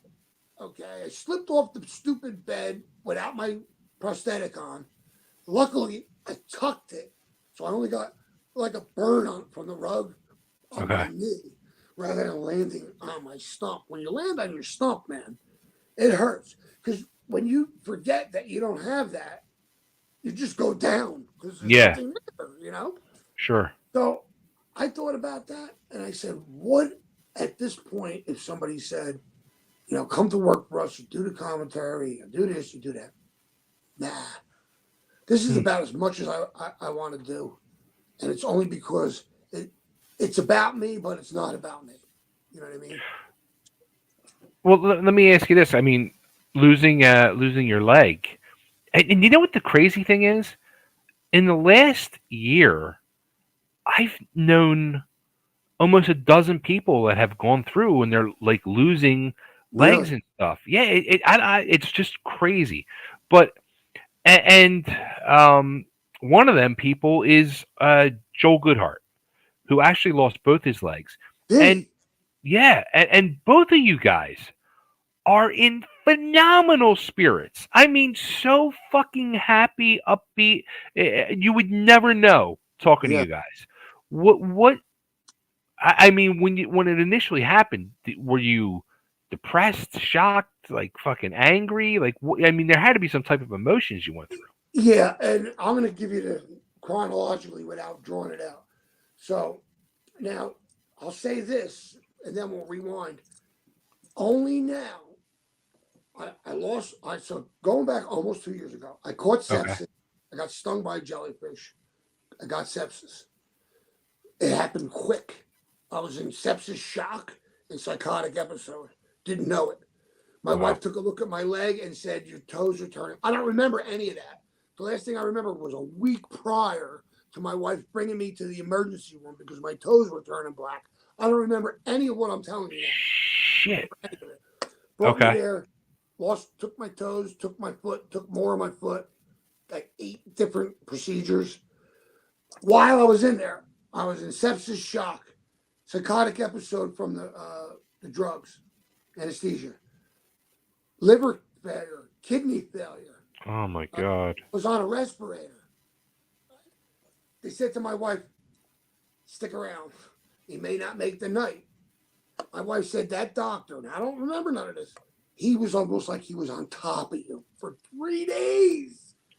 All of a sudden, I wake up and the doctor, there's an Indian doctor standing in front of me. Keep in mind, the last thing I remember was taking my son to youth group a week before. Now, man, I don't even know where I am. I said, "What happened?" He goes, "Well, you got stung by a jellyfish. You lost your leg. You were on death's door, and all your levels are back to normal. You're normal." It's like, look at this. The prayer that was going on and the will to live that I wasn't even conscious that I had to worry about. That's amazing. And it's innate. It's just innate. And so, all right. So I get through that. I live, right? So I'm 3 months on my back. So when I got, I love how you just say that. So I get through that and I live. yeah, yeah, I live 3 months on my back, bed sore from being on my back. Okay. It was like a hole in my butt, like to the bone. Okay. Then I'm in a wheelchair without a leg for 9 months. Right. Then I Okay. get my leg, and I'm just starting to work out the fit with the plies and the this and the that, and I fall in my hallway on a tile floor, and I break my 20-year-old prosthetic hip on the same side as the leg I just lost. Oh my god. Plus, I break the femur. Right? So they give me a brand new hip. So now I got one brand new hip, a new leg, a 20-year-old hip, and a 15-year-old back surgery. Right? So now I get out. I get my leg. I have my surgery for my hip. I go home, and I don't even have a chance to start my rehab for the hip surgery. Now, keep in mind, I just went through the rehab for losing my leg. Hmm. Now I'm scheduled to go back, but I have problems with my heart. I wound up in the hospital 4 times in 4 weeks. ICU. They had to shock me back with because I was in AFib twice. More fentanyl and nitroglycerin. So they finally figure out it's fluid on my heart from just catching like a viral infection. Get fluid Wow. on my heart, a liter. So that's a half of a big bottle of soda, fluid in my heart. It's got no room to beat. So it's just like Yeah. quivering. Yeah. So they drain my heart. I'm at ICU. I'm doing good. So they start setting me up with different doctors to check everything else, just Hmm. as precautionary. And I go to it was the heart, then it was the urologist. Oh, so I go to my urologist, and he says, "We got to get the." I had this problem once when I was in a hospital. I wasn't emptying my bladder, so I had to have the catheter, right?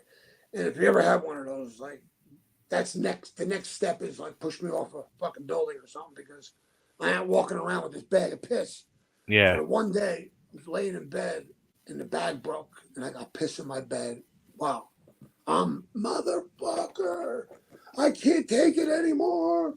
And my wife was like, "What's the matter?" I said, "This fucking pee bag. So anyway, I go to the doctor. I said, take it the fuck out.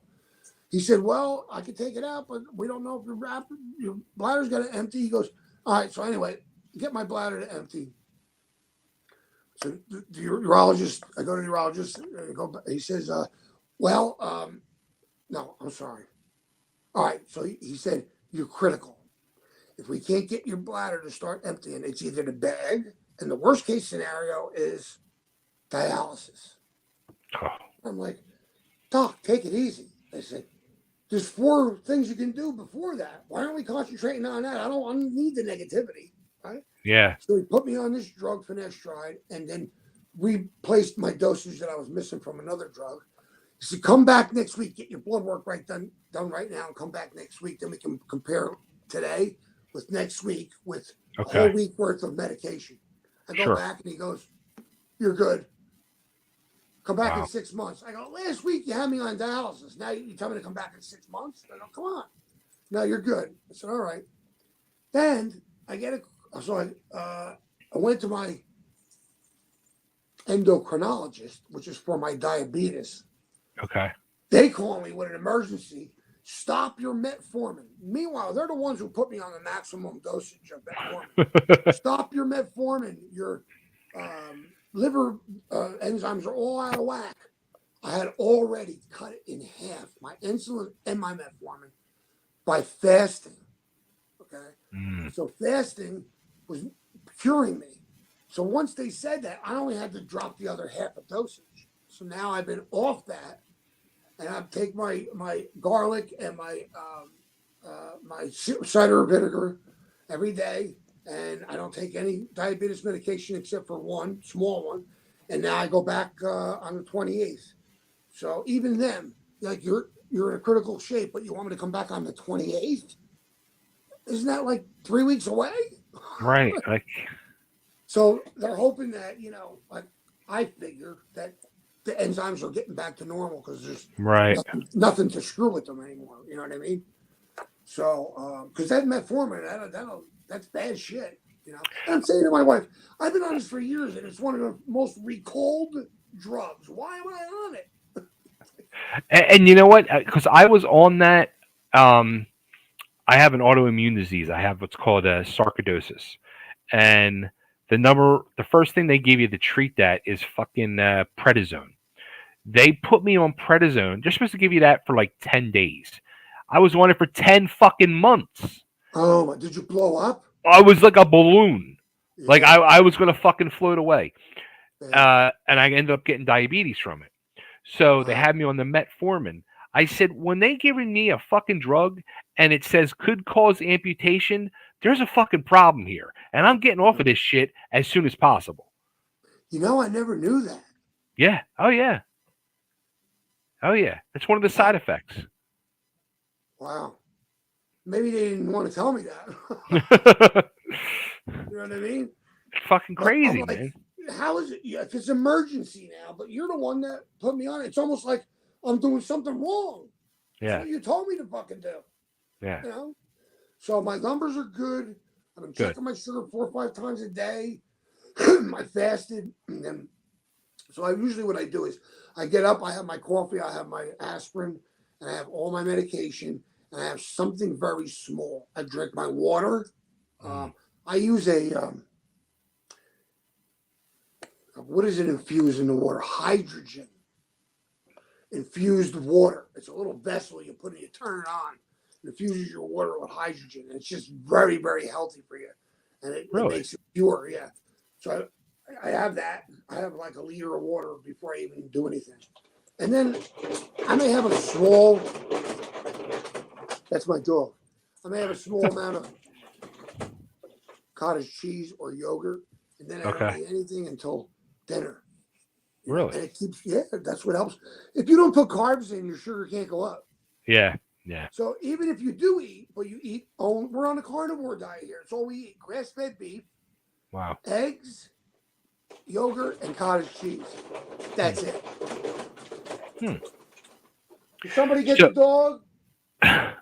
So one more thing I know you wanted to talk about and discuss before I start getting into all the questions from people.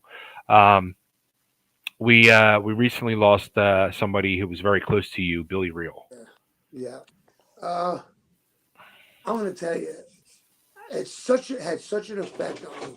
So you got to go back to Corluzzo days. I met Billy when he was 14 years old. Yeah, That's me too. 30 years ago. And we've had a friendship and relationship. I'm his uncle. He always called me uncle. Long story short, I was in touch with him 23 hours before he passed. He had no Mhm. place to go, and we were trying to make arrangements for him. And he slipped through the cracks, man. And he went out. And I'm going to tell you something. I never heard him so coherent and so lucid and so sober. Supposedly, he was sober for 4 years. He was faced with having no place to live. And instead of leaning on some of us, see, one thing I found out about Billy is he would keep the truth from me, almost as if he told me the truth that I'd be disappointed in him. Right, right. Because I have a mutual friend, Phil, and Phil would tell me, no, that's not true. His Yeah, leg isn't good. He lost the one and he's ready to lose the other. I talked to him. It's like, oh yeah, Unc, everything's good, you know. So when I talked to Phil after the fact, I said, Phil, what I don't get is like the Lord put this on my heart when I was in the conversation, of course, not knowing what was going to happen. I said, for once, let me have a situation that I had to ask him. I needed advice. And normally, maybe I wouldn't ask him, but I thought, number one, why not? And number yeah, two, the reason I'm asking him is to give him, in case he's lacking right now, self worth, to show him his self worth. And hey, it doesn't yeah. always have to be your uncle giving you advice. Sometimes, as a nephew, you could give me advice. Sure, absolutely. And he did. And he gave me great advice. And I said to him, Billy, when you're feeling down or not up to par, and I know you're doing good right now, I want you to stay that way. I want you to think about your worth. Now, your uncle, who you looked to all these years, had to ask you for advice, and you gave it to me. And it was really good, sound advice. I want you to Right. remember that. Phil said to me, he's dealt with a number of his friends have committed suicide, and he's talked to almost all of them beforehand, and they're all the same. Like they're status quo because they've already made a decision in their Yeah, head. yeah, So the pressure's off. So now instead of it having to be about them, where am I going to go? What am I going to do? yeah. You asking them brings them. They're at a point where they can give you that without hindrance because I'm going. I don't give a shit. It's finally over for me. I've made the decision. Nothing's going to stop me. And he went out and he grabbed a couple bags of dope. What is it over there in Philly? It's fentanyl. Yeah. It shouldn't be too hard to OD. You know what I mean? It's not like, you got to play around to figure out how much you need, you know? I was told I was contacted by the person that talked to the coroner and had to call Billy's mom and tell Billy's mom. And when she told me, and she was telling me like how, and then I heard he was talking to you the day before and quite a few others. I thought to myself, man, it sounded like he just gave up and checked out. Yeah. Well, it's a lot of years of, and listen, I I feel like this. I feel a little bit bad and a little bit guilty, and I probably have no reason to be, but I'll tell you why I No, you do. have no reason to be. I know, but you know why I do? I was a positive influence on a lot of people, but I wasn't always the best example. Hmm. Okay. And when you got a kid that young that looks up to you, I think back of some of our interactions, some of our doing pills, and I should have been more of a protective. But I'm talking now at 66. I But wasn't but 60. but also too, Tom, you're still thinking Billy of the 14-year-old kid. Billy wasn't a 14-year-old kid now. He was a mid Yep. 40-year-old kid. Yep. I know, but I don't. That doesn't compute to me. We're still Yeah. that many years apart in Yeah. age, no matter if it's now or 30 years ago. You know, Yeah. But and I really feel like I should have said, Billy, I'm coming to get you right now.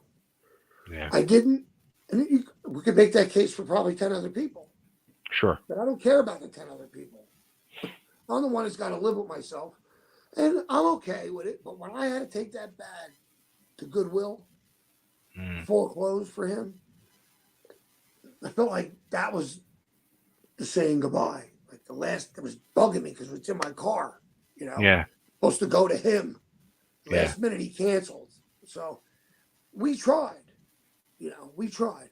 And Yeah. if I said to him, Billy, let me know, and I will come there and get you, and we'll figure it out. Take you wherever you got to go. Now, in my heart, I know that if that happened and there was no place to take him, what do you think I was going to do? You think I was going to Yeah. leave him in the fucking street? No. I was going to take him to my house. Yeah. We'll figure it out tomorrow. I don't know. You know what I Yeah. mean? Can't do nothing now, but I think everybody, when things like this happen, everybody has to take stock and say, who do I need to call? Who am I tight with? What are they going through? Can Yeah. I help them? Let me make a phone call. I can't get them. Let me stop by. I'll take a ride. You know, whatever it is, like Equalizer. Paulie, you remember Paulie? Yeah. I mean, him and I are tight. He's the guy that, I'm going to pick you up and you're not going to ask me any questions. And he says, whose car are we going to take? That's Yeah. him. He's my guy, you know. And when we don't get each other, we keep it up until we got to take a ride. Yeah. We're going to stop by. Oh, you're in the garage. I'm trying to get you. Oh, I lost my phone. Whatever. You know what I mean? So it's nice if and when things like that do happen, that you feel like you made an attempt, to be there. Because I'm going to tell you something. I remember many, many times where I was bummed out when I woke up, Mm. bummed out. Yeah. Or what can I do to take myself out that Yeah. won't look like it so my family doesn't look at me like a fucking loser? He couldn't hang in. He couldn't take care of us.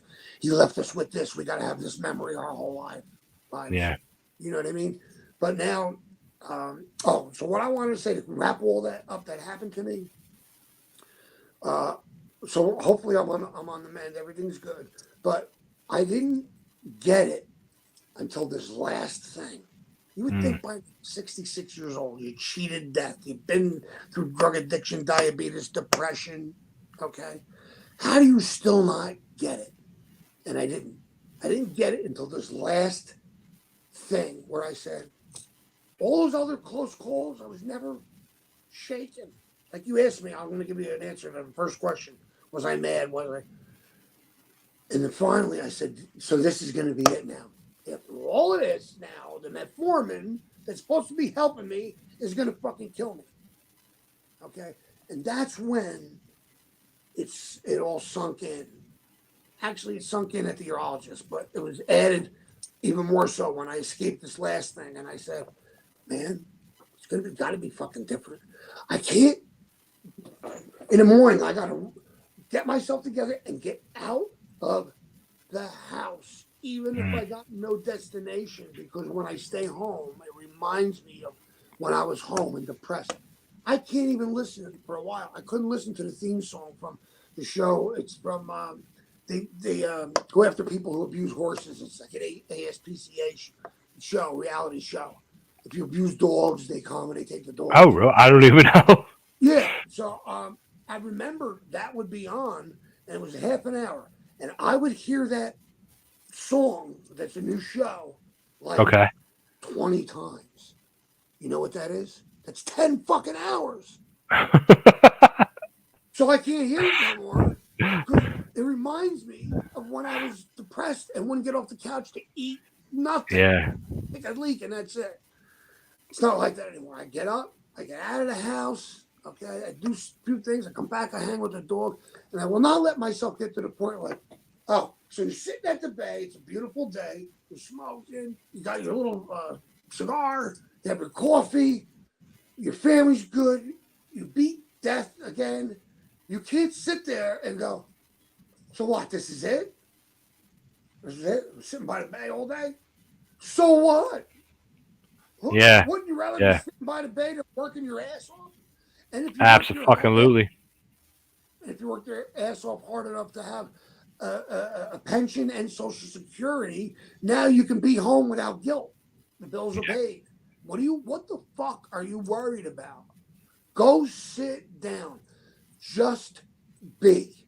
Just go and sit and be. Don't have to be the phone. Don't have to be the radio. Don't have to be none of that. Sit there. And every time the devil tugs at you and says, "What are you doing? You just sitting around? You jerk. You better get up and do something." That's when you look down where the devil is and you go, "No, motherfucker. Stay there. Stay down. Get back. I got the armor of the Lord on right now. Get back. Leave me alone."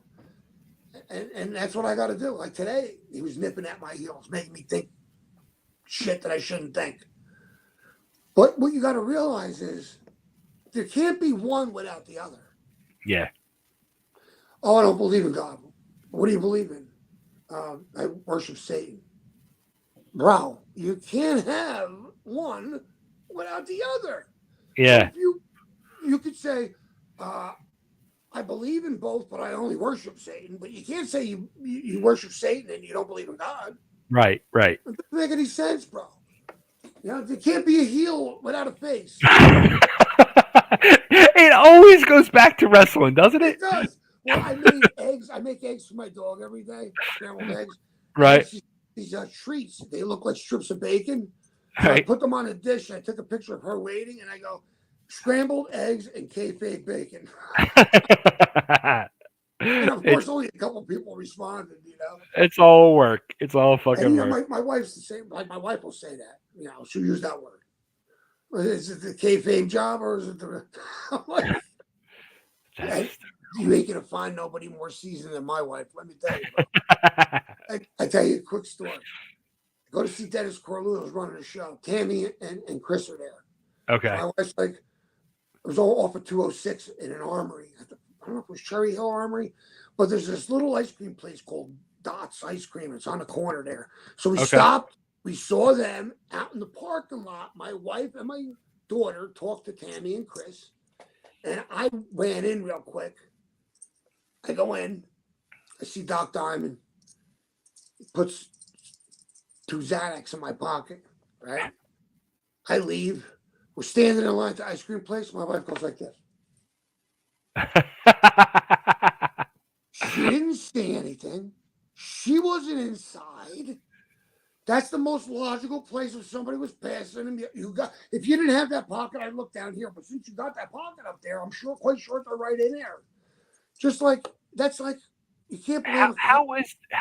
Is Doc Diamond still alive? I know Yeah, he's gone through a lot of health issues over the I years. don't know how he's alive. That guy. I think he's dead. They bombed him or something. You know what I mean? Because Right. he looks like Bela Lugosi walking around with that cowboy outfit on. But Wow. it's like knowing your job is not profiling, like with law enforcement, right? So Yeah. when I worked in a Ritz-Carlton hotel and I was a house detective, dressed in a suit, no security guard, house detective,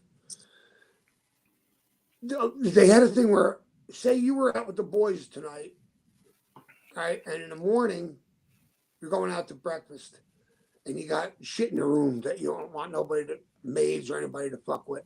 Hmm. So you ask for the room to be double locked by security. All Right. big hotels used to do this. So Hmm. what that means is you call me when you're ready to leave, lock the door, and then I use my key to lock another lock. Mm. Now, nobody can go in there Right. until you get back, except for who? Me. Hmm. I'm the commandant. I can go in there.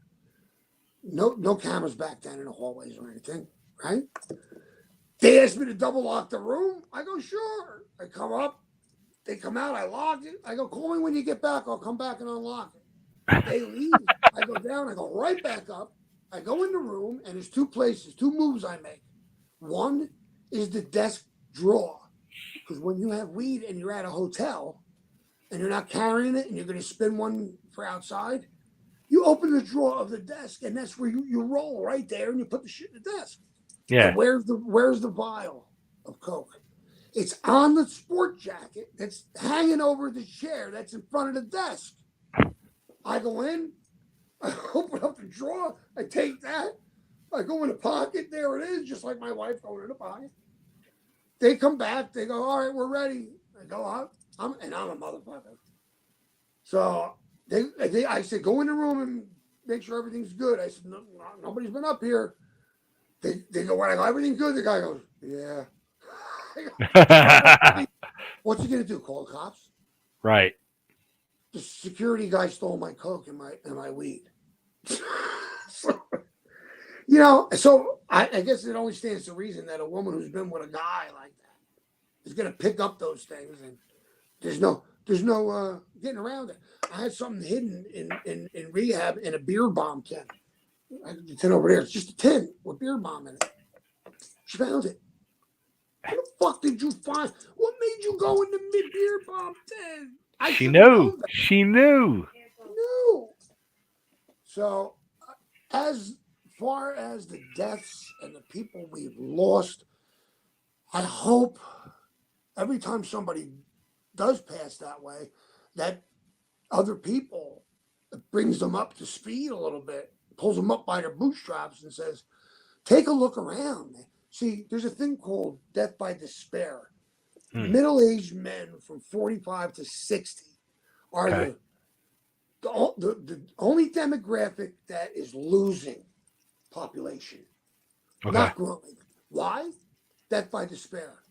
Diabetes, depression, drug addiction, alcoholism, mental health, suicide, because they get to a point in life where fucking can't take it anymore. Right. How's life? What do you mean? It's a fucking beatdown. Yeah. The part of your life where you're struggling and surviving to bring up your family and to pay the bills and to make the next month's. And here, the nut used to be $4,000 a month. Now it's $6,000 a month, and then it's $8,000. Like where there's no way to get off the merry-go-round, and men feel so isolated, and for fear of looking weak or sounding. But here, down in Virginia, my wife just told me this woman's husband was hitting her. She called the cops, and before the cops came, he shot himself to death. Thank God he didn't shoot her. You know what I mean? Right. He was a Right. piece of crap anyway because he was hitting her. You know what I mean? So who cares? But this is the thing that's going on in this country. The depression and the suicide is through the roof, man. And I'm on the other side of anything like that. Now, I'm like, I got a daughter who lives around the corner from me, bought a house to live in our neighborhood. My son's 18. He's getting into tin knockers, the sheet metal workers union. My wife is still with me. We went and we had dinner in Red Bank, New Jersey last night at Neapoly. It's where we're going to have my son's graduation party. So the three of us went there, had a nice big dinner, and we were out together. And then today, after we came back from Mother's Day thing, we're sitting in the family room, and it's me, my wife, my son, and our dog. And my daughter's now recently married around the block, so she's not included all the time. She was here for a little bit today. But the dog's there, and there's four of us, and my wife. Yeah. Don't you think the dog just loves this when we're all here together in the family room? And I'm like, this is it. This is it. When you're in that position and you're looking for something else, you're not looking in the right place, man. Yeah. You're not. No, you're right. That's huge. That's huge. Home is where the heart is. That's why I can't go nowhere. Do you know how you can travel as a wrestler, a worker, and it not bother you? If that line of work and that travel and that schedule is better than what you have at home, then maybe you can do it. But when it pales to comparison to what you have at home, then it sucks. When basically it's you're getting away from home because you don't want to be there. Exactly. There's guys that didn't have a permanent residence. Yeah. They went from when work was good. They went from hotel to hotel. They squeezed out an extra day from the promoter. They got some girl sponsor to pay for it. Yeah. at her expense more than just money wise. Yeah. You know, self-esteem, everything. I mean, crazy. We the only thing we have is the good memories, the good people. Okay, and we're here. We are talking right now after all these years, and what we have left on Earth, Yeah. and cater to your family. My life revolves around. I know where my son should be every minute of the day. He's 18. I bought him a 350Z classic, beautiful car. He's gone, but I always know where he is. He knows if you don't pick up the phone the first time I call, you better pick it up in the next 5 minutes. Where are you? Who are you with? Yeah. You're at the skate park. You have your helmet on? Put your freaking helmet on.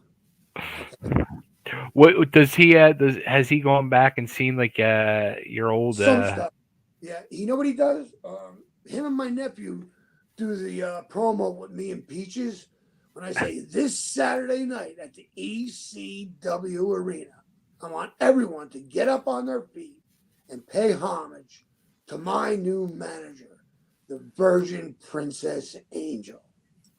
And he does that. Him and my nephew. And they, you know, That's funny. but until other people brought it, hey, your father's Tommy Cairo?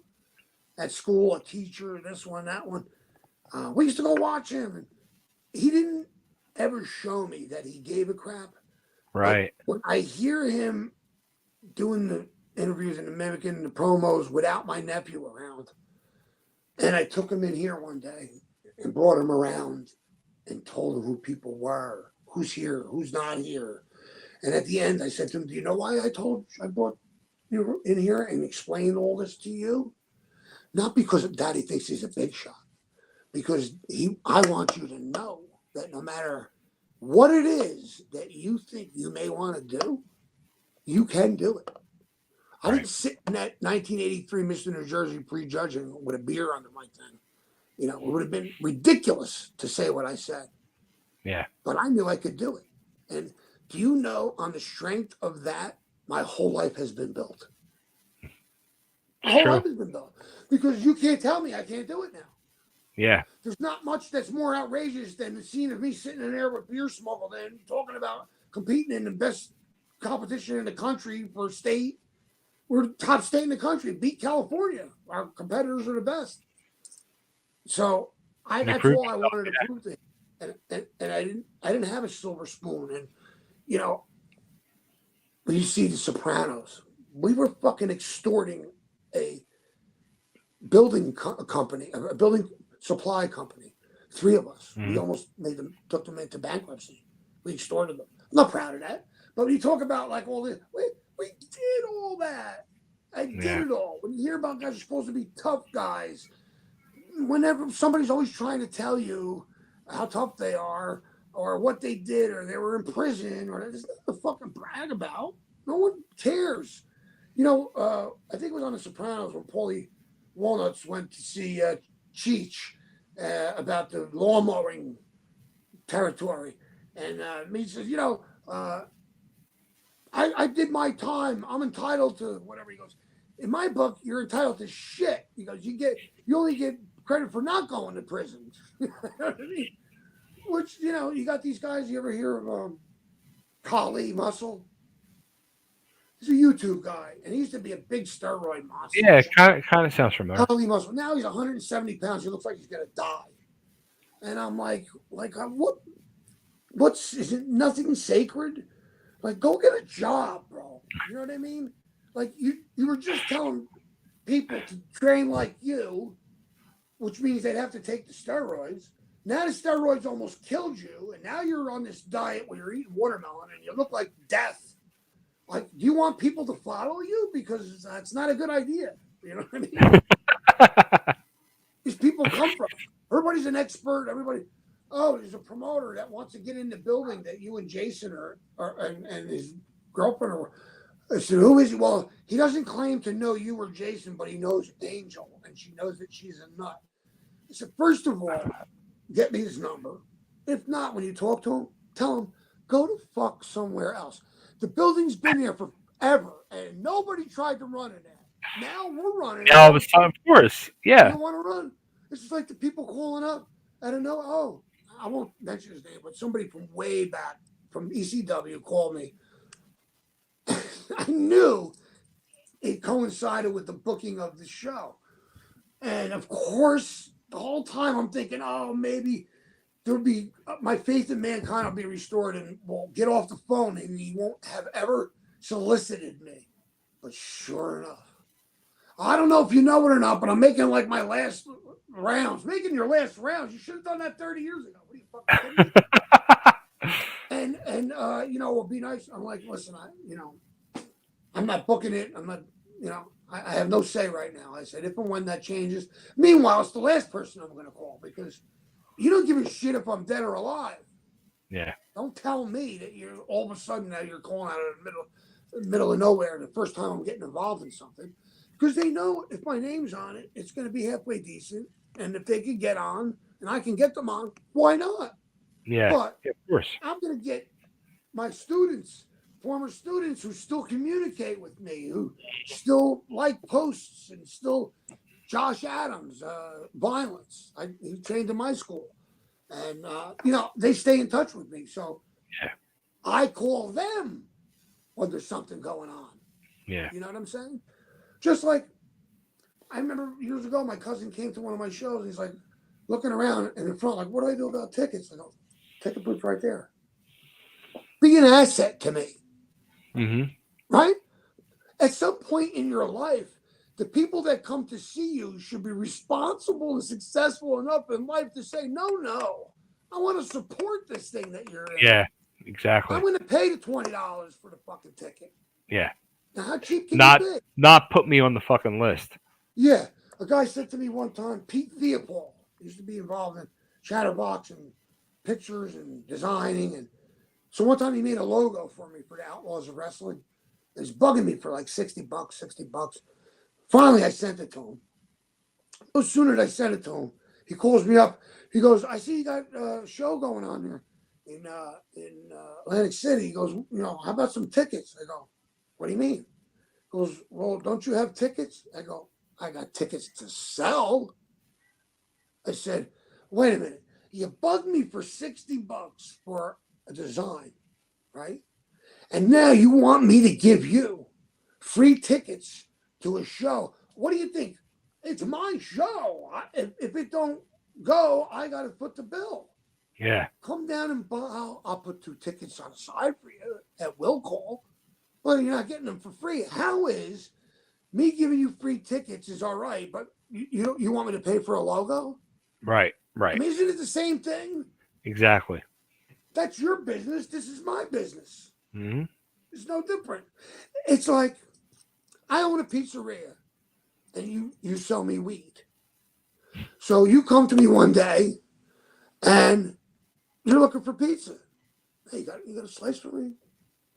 I know you want it on the arm. You ain't giving me out no free bud. Like, how is that different? Yeah, It's the same thing. It's how I make same my exact living. I have thing. to pay my family. I can't give it to you. You don't give me nothing. You don't Right, give away your services. People are stupid sometimes. But very I, stupid.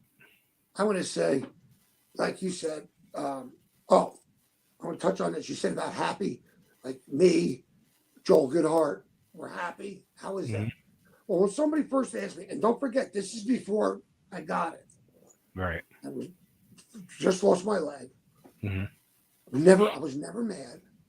All right. And I said to somebody, as I'm sitting on my bed in the morning or at night, if I've Right, taken off and it's sitting there and I'm looking at it, right, and it's a full Doc Doc Martin boot with a screaming eagle on my prosthetic and the pad, and it's sitting on the floor. I'm looking down, and I got a dangling leg, right? right. I look over and I look at my prosthetic, and I could very easily be like this. God, why did you do this to me? I can't believe I gotta wear this fucking thing. Are you kidding me? Or I look at it as that's my passport. Yeah, that's how I get around now. It's just the way it is. Mm-hmm. It's a stark reality when you look down and you see that stump. But guess Yeah. what? When I put my prosthetic on and I look down, I see a pair of boots. Hmm. I see two boots. Yeah. I don't see one stump and one leg. Essentially, if I look down, I see 2 feet, two boots. I feel a foot that's not there, so imagine it's there. And so I'm hindered getting around. I was hindered getting around before I lost my leg. I was Right. crippled. I'm less crippled now, believe it or not, than I was Wow. before I left my leg because I've done things to start to stretch out because I've been bent over for so long now. You Yeah. know? So yeah, I don't get angry, and I haven't ever really got angry. Um, I guess I just look at it like it's not a far departure from the limited mobility that I had. So what is it? It's part of getting old. You see people walking around, like I was, crippled with Yeah. all their limbs, you know. Yeah. So look, it could be above the knee. Uh, could be so much worse. It could be a lot more of my leg. It could be my whole leg. So at Sure. least I have the mechanics of my knee, you know. And I guess I feel like, and people will debate this when they talk to me. Like I always feel like I was an underdog. I always Hmm. felt you never saw that though, because the reason that because I felt I was an underdog, I always worked harder. Right. Always believed I need to. So on that day where I was thinking about taking off and I was getting ready for the Mr. New Jersey, I would think that kid Gerard, what if he's at the gym on fucking Yeah. Sunday? He's at the gym and I'm eating ice cream. That's no Right. good. You know, I got to make sure that nobody outworks me. I don't have, I've got good genetics. I don't have Mm-hmm. the best genetics, but nobody's going to beat me because they worked harder than me. I'm going to work harder than everybody. And hard work outdoes the best genetics, the best, it does. Because if you ever noticed when you're growing up and you were pursuing something that you liked and you just maybe weren't doing it that well, or you were doing it with guys that already had 3, 4 years experience and you're just starting, it could be very, very discouraging. But as long as you shift gears and you find a direction that works for you and you start to make progress, you can use that same blueprint to attack anything. Mm-hmm. And that's what I did. How are you gonna go? How are you gonna go to Mr. New Jersey? You never even competed yet. One. How are you gonna go to Japan? Everybody wants to go to Japan. Went to Japan. How are you gonna be in the Junior Olympics? You're too skinny. Won the Junior Olympics. So and I never did it thinking that, oh, actually I've forsaken a lot of stuff and didn't try to capture it at the moment because I was always looking for the next level thing that Right. I can do, not knowing that at some point that maybe have been the last big thing you were going to do in that endeavor. See, because there's always another thing to go into, help people, whatever it is. Well, let me get into the questions now from the people Okay. watching. So we got Jay Trinity. There was a show in Hamilton, New Jersey, 1995. Tommy versus David Sammartino. Yes, for Dennis Corluzzo. And is he asking a question about it, or what does he want to know? That's what he's saying. Yeah, Oh, wait. He said it was an NWA show. I remember Tommy won after hitting the Northern Lights bomb. yes, that's true. David was gracious. Man, these people are amazing. They remember. Right? I tell you what I won with in a million years. That's awesome. Thank you so much for that. Yeah, David was a great guy, but I'll tell you one thing, man. Like, he far eclipsed his father when it comes to actual in-ring ability. I Wow. mean, Okay. yeah, he was way better than Bruno ever. Now, it was at a different time, and it was a whole different. He did not have the appeal or the exposure that Bruno had, but working wise, and of course, you would expect that the offspring would be a little better because it's newer, you know. Sure. But I got a kick. I love Bruno. He was my idol, but and my hero. Well, I got a kick out of him hearing about how Ric Flair. You watch Ric Flair once, you've seen him a million. You've seen him once, you've seen him a million times. Sorry, Bruno, but you were the same fucking way. You know, do the knee to the guy's head, all the same stuff every show. But it was like people expected to see certain things. You know what I mean? When Flair wrestled, they expect them to see the turnbuckle thing over the turnbuckle and out, take the base bump. You know, as corny as that is, to keep repeating doing things. But it worked every time. That's the did. problem. That's the problem. Yeah. What else you got? Northern Lights Bomb. Wow. Okay. Nick Infante, what was Sandman like in person? All right, Nick, you really fucked with me on that one. Early days, great. We got along. We had a great time. But I think I might hold it against him a little bit in that he was the only one that ever could have set the record straight or ever given me the credit that I feel I deserved, only because it elevated him and me to an extent at the same time. But I don't think he's like a lot of guys. They're stuck in that time frame. Still the same behaviors. You know, it shouldn't be that way. We gotta progress and we gotta move on. But for the time that we spent together, we were tight and we had fun. There's no doubt about it. Now, I'm going to say this, and I don't know if it's true or not, but for some reason, I could have swore I heard he's sober now. I don't know if I'm correct on that. I don't want. All I can say is this: depending on the person, depending on when that was said, it could already be different. And Yeah, true. I do not wish that on him. But I've yet to see any behavior that shows anything different than what I know of him. Yeah. And it includes being rude and ignorant when it comes to the fans. And I think if anybody wants to see you at this point, you should be like nice to them. You know what I mean? Be nice. And when I tell you that this is a friend of mine and her son, and you still try to get $10 out of them, I got a question, like, what's here? You know what I mean? Not a bad guy, but just, you know, I could hang out with him then, but if he still lives that same way, we could never hang out, you know? Right. But for the most part, my experience with him was okay. We worked good together. We had no problem beating each other up, and that's what got him over. That's what got him over, you know? Let's All Play. That's a new name. We have not had them on the show yet before, but they said Chubby and Crew. What it do? It do a lot. Who's that? Let's All Play. I don't know. All right. Nick Infante says, I believe Tommy's last show for ECW was December 16th, 1994 in Hamburg, PA at the Fieldhouse.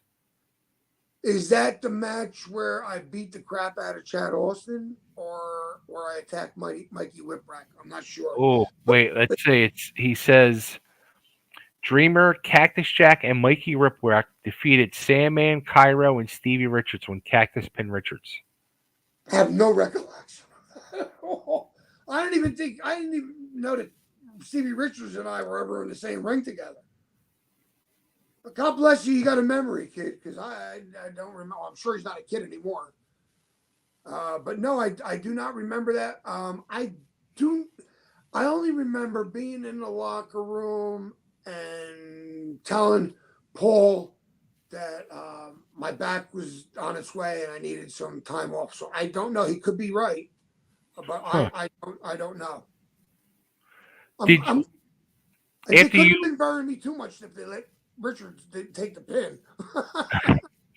After you had left ECW, did you like keep tabs on what was going on there, or you just didn't care? No, if I read it, if I came across it reading it, I would check it out. But no, I didn't really care. I was too busy. You know, I had too many things going on to worry about it. You know.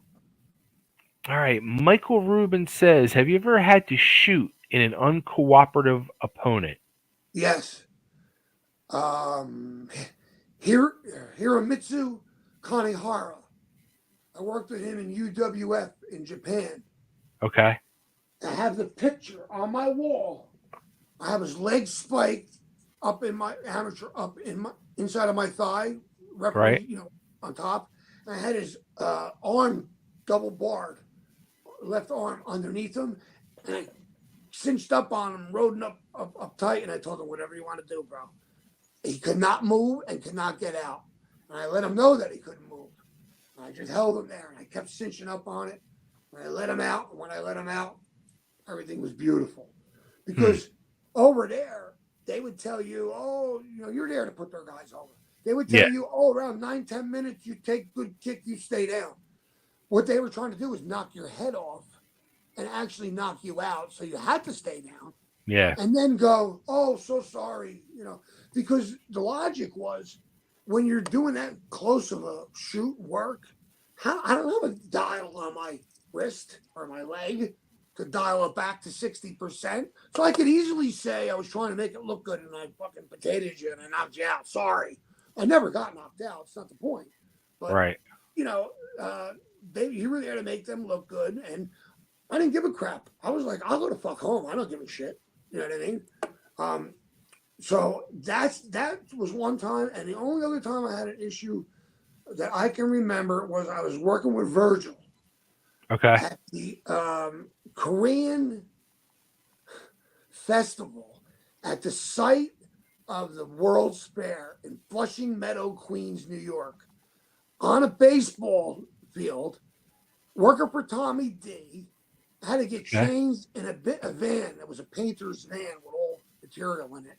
There was no locker room or anything. I got changed in a van, and I was getting. Now I already had one issue with Virgil when he was special Soul Train Jones. He was Soul Train. ST Yeah. Jones. Anyway, I had been done. Work for ECW. Right, it was done, and I was still working that style because I was getting paid to work that style. And there's no way I was going to let a guy who left that bigger time to come here and not do the honors for someone who's being used on the indies. Like, Right. that's what the fuck you're supposed to do, bro. Right? Yeah. And, like, he was resistant. Well, brother, I fucking suplexed him on his fucking head. I threw him from one corner to the other. I threw him outside. I whacked him with a chair. I threw him in and I rolled him up and pinned him. And he came back and goes, oh, brother. He goes, yeah, brother. Because what he did to me was, I was working in this building in Burlington, Vermont, right? And if you ever see the backdrop, you'll realize that other workers through the years, different federations have taken pictures. It's like this inlaid wood, like Okay. almost like parquet floor on the walls. And it was Okay. good for pictures. So I was there, I was sitting there at the table. It was the first time I was really doing a gimmick thing, selling gimmicks. And people were like clamoring and they're all over me. I was like posing and shit. So he was over there, Lonely Virgil, even back then. Nobody at his table. He goes like this, hey, he signals me. He goes, come here. So like, I'll be right back. I got all those people at my table. I'm like, Mike Marvel was there. Maybe remember this guy by the name of Mighty Mike Marvel. Anyway, Yeah. long story short, I can't. Then I look around, I can't find him. I go back out to the lobby, and he's sitting at his table with all the people that were at my table right now at his table. So the motherfucker scammed me. So I didn't forget that. So when we were just years later at that fair, at the um, the site of the World's Fair, I'm like, I'm gonna fucking throw this motherfucker everywhere, and I did. I didn't hurt him, but every time I backed him in and I called something, he was like trying to like, I just sent him out. So other than that, I never really had a problem. Most guys knew who I was, how I was. I worked with Manny. Nobody wanted to work with Manny. Everybody was Sure. afraid of me. We're sitting in a locker room, and Manny goes, and I hear these kids talking. And then I hear, did you see that kid Cairo? Tommy Cairo, the built guy? The other guy, the kid goes, yeah. He goes, he fucking works with Manny Fernandez. Every show, he goes, fuck that shit. He goes, I'm never working with either of those guys.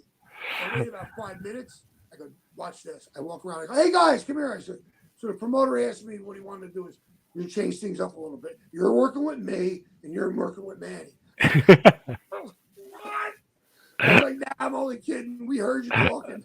Like I started That's laughing. hysterical. But that made me feel good. That's what that's what it was about for me. Oh Memories of yeah. Paul Heyman. Fuck Heyman. Well, yeah. As I say, that's the next question. Memories of Paul uh, Heyman. didn't like me. And here's what I think. But did you He like him?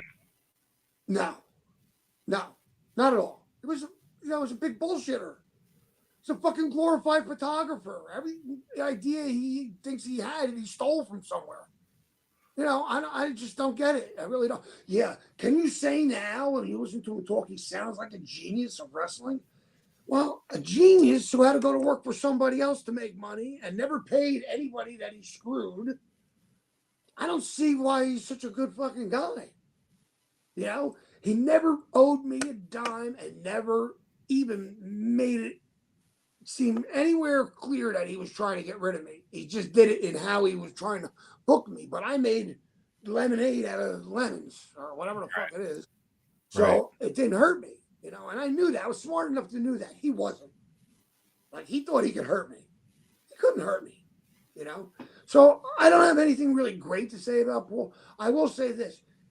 Doesn't it ring true on what I'm talking about that he gave nobody credit for anything when he did his induction ceremony? If he didn't rob Todd of his organization, essentially, and beat everybody for money, there would be nothing for him to talk about. What would he be talking about? You know? So It's the, I mean, I'll say this though. Like, I mean, I feel, the peak of his career was most definitely what he did with ECW.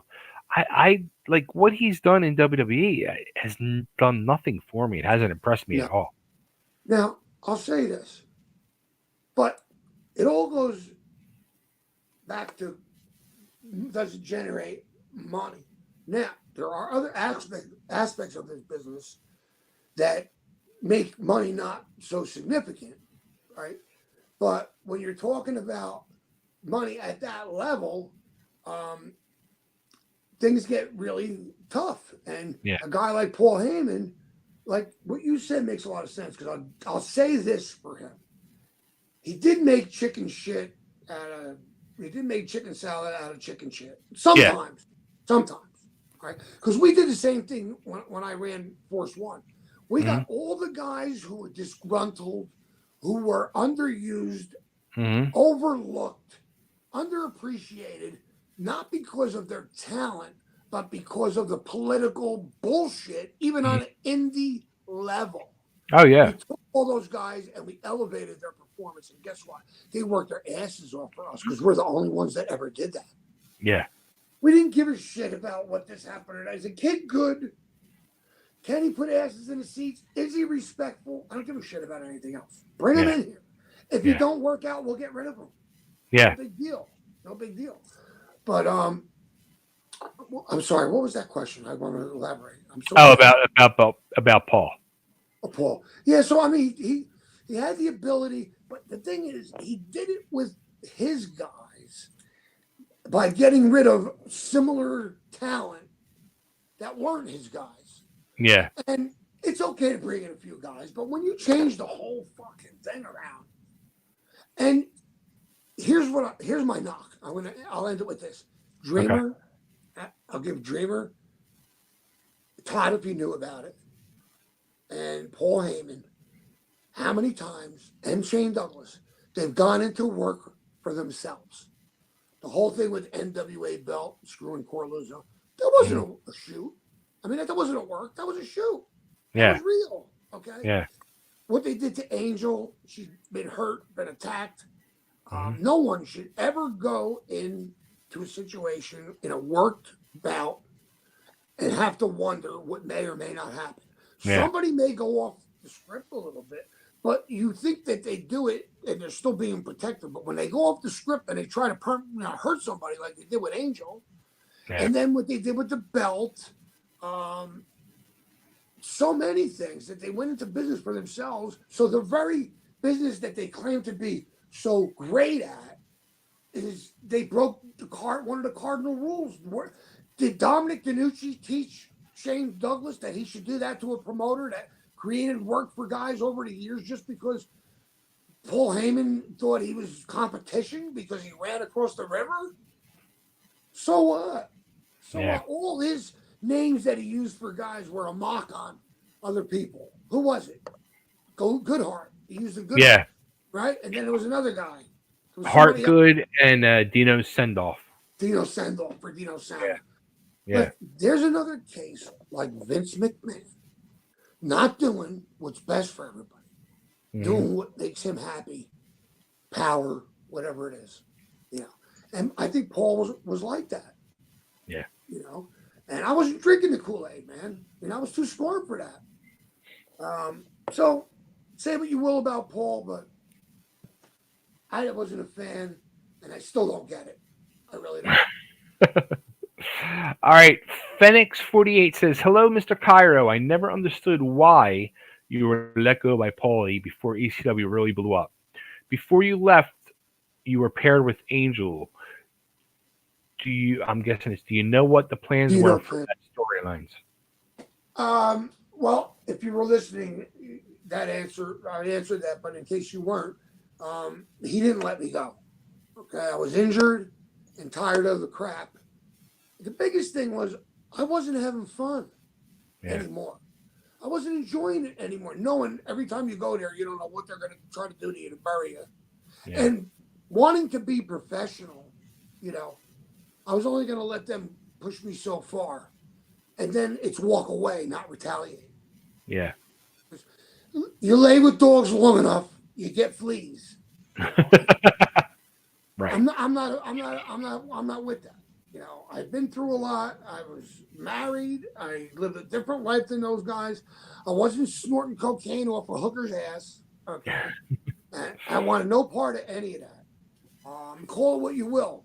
Call me what you will. I don't care. I have character. And just because you are a character doesn't mean you have character. But I like to think I do have some character. I have morals and I have, scruples and standards that I like to keep. And you can't make excuses and let somebody pull you off the square. You know what I mean? I'm on it and I ain't coming off it. And I'm still the Iron Man. And the proof is I've lived through more shit. Who is involved actively in any form of wrestling that you can see and hear about them that has been through what I've been through? Is there any one-legged guys out there? There's a couple, but I don't know if they're doing anything. You know what I mean? I don't know what their stock is. I know what mine is. I know what my goal and my role and what I did and what I contributed. And that's all that matters to me. I don't have to prove it to anybody else. There's enough people that know. There's people here that calling in. They remember shit. You know what I mean? So if they remember it, there's got to be plenty of other people. Somebody said to me, I'll never forget. I don't know who this kid is. I seen him at a convention. He was in the locker room for some reason in ECW. He said, I heard you screaming, this is bullshit. This ain't what wrestling's about. And I only vaguely remember that. But I was always advocating to help somebody else. Like Bruno used to do. You know what I mean? Yeah. You take care of these fucking guys or I'm out. You know what I mean? And people can say whatever they want to say, but at my peak, I could fucking work anywhere in the tri-state area I wanted. I can pick and choose, bring my own opponents. Okay, always got paid top pay and work with guys that people were afraid to work with, like Manny Fernandez. And, have great matches. You know what I mean? Time and time again. So, I'm alive. I got a good history. You're here. We're talking. We're still kicking. That's it. And we don't know if, tomorrow's promised to no one. People say, well, after all you've been through, the Lord's going to keep you around for a long time. You're going to be 100. I don't think so. I don't think you're going to make it. Hey, you're the fucking Iron Man. You don't know that. That's true. I'll take it. And there when you people go. started saying that, I was like, fuck yeah, man. I'll take it. You're the fucking Iron Man, bro. That's When I it. was down and out, I had Freddie Rubenstein said that to me. He goes, "What the fuck?" He goes, "You're fucking Iron Man, Tommy Cairo." See I that? used to watch you and Manny. I couldn't even referee because my jaw was dropped. I was like, "Don't you realize?" And I'm like, "Freddie, yeah, well, whatever, you know." You guys used to But beat the shit out of each other. yeah, we did. And listen, here's why I don't feel bad about any of that. Like my wife would say to me, "Well, look what you did." Listen, I know the guy down the street that's got a carpet company. He opened it up 30 years ago. He's fucking crippled. Yeah. Does anybody look at him and say, "Well, you wanted to lay carpet"? Yeah. No. No. Real thing. One thing I want to go back on real quick has to do with Virgil. So Virgil was apparently at the end of one of these conventions, and they used to call him Lonely Virgil. Yeah. So Scott Hall, right before he died, they whoever was filming it showed Scott Hall coming upon Virgil as he was wrapping up Lonely Virgil at the end of this convention. And he Hmm. goes, "Oh, hey, oh, it's Virgil. I almost didn't recognize him. He's not on his back."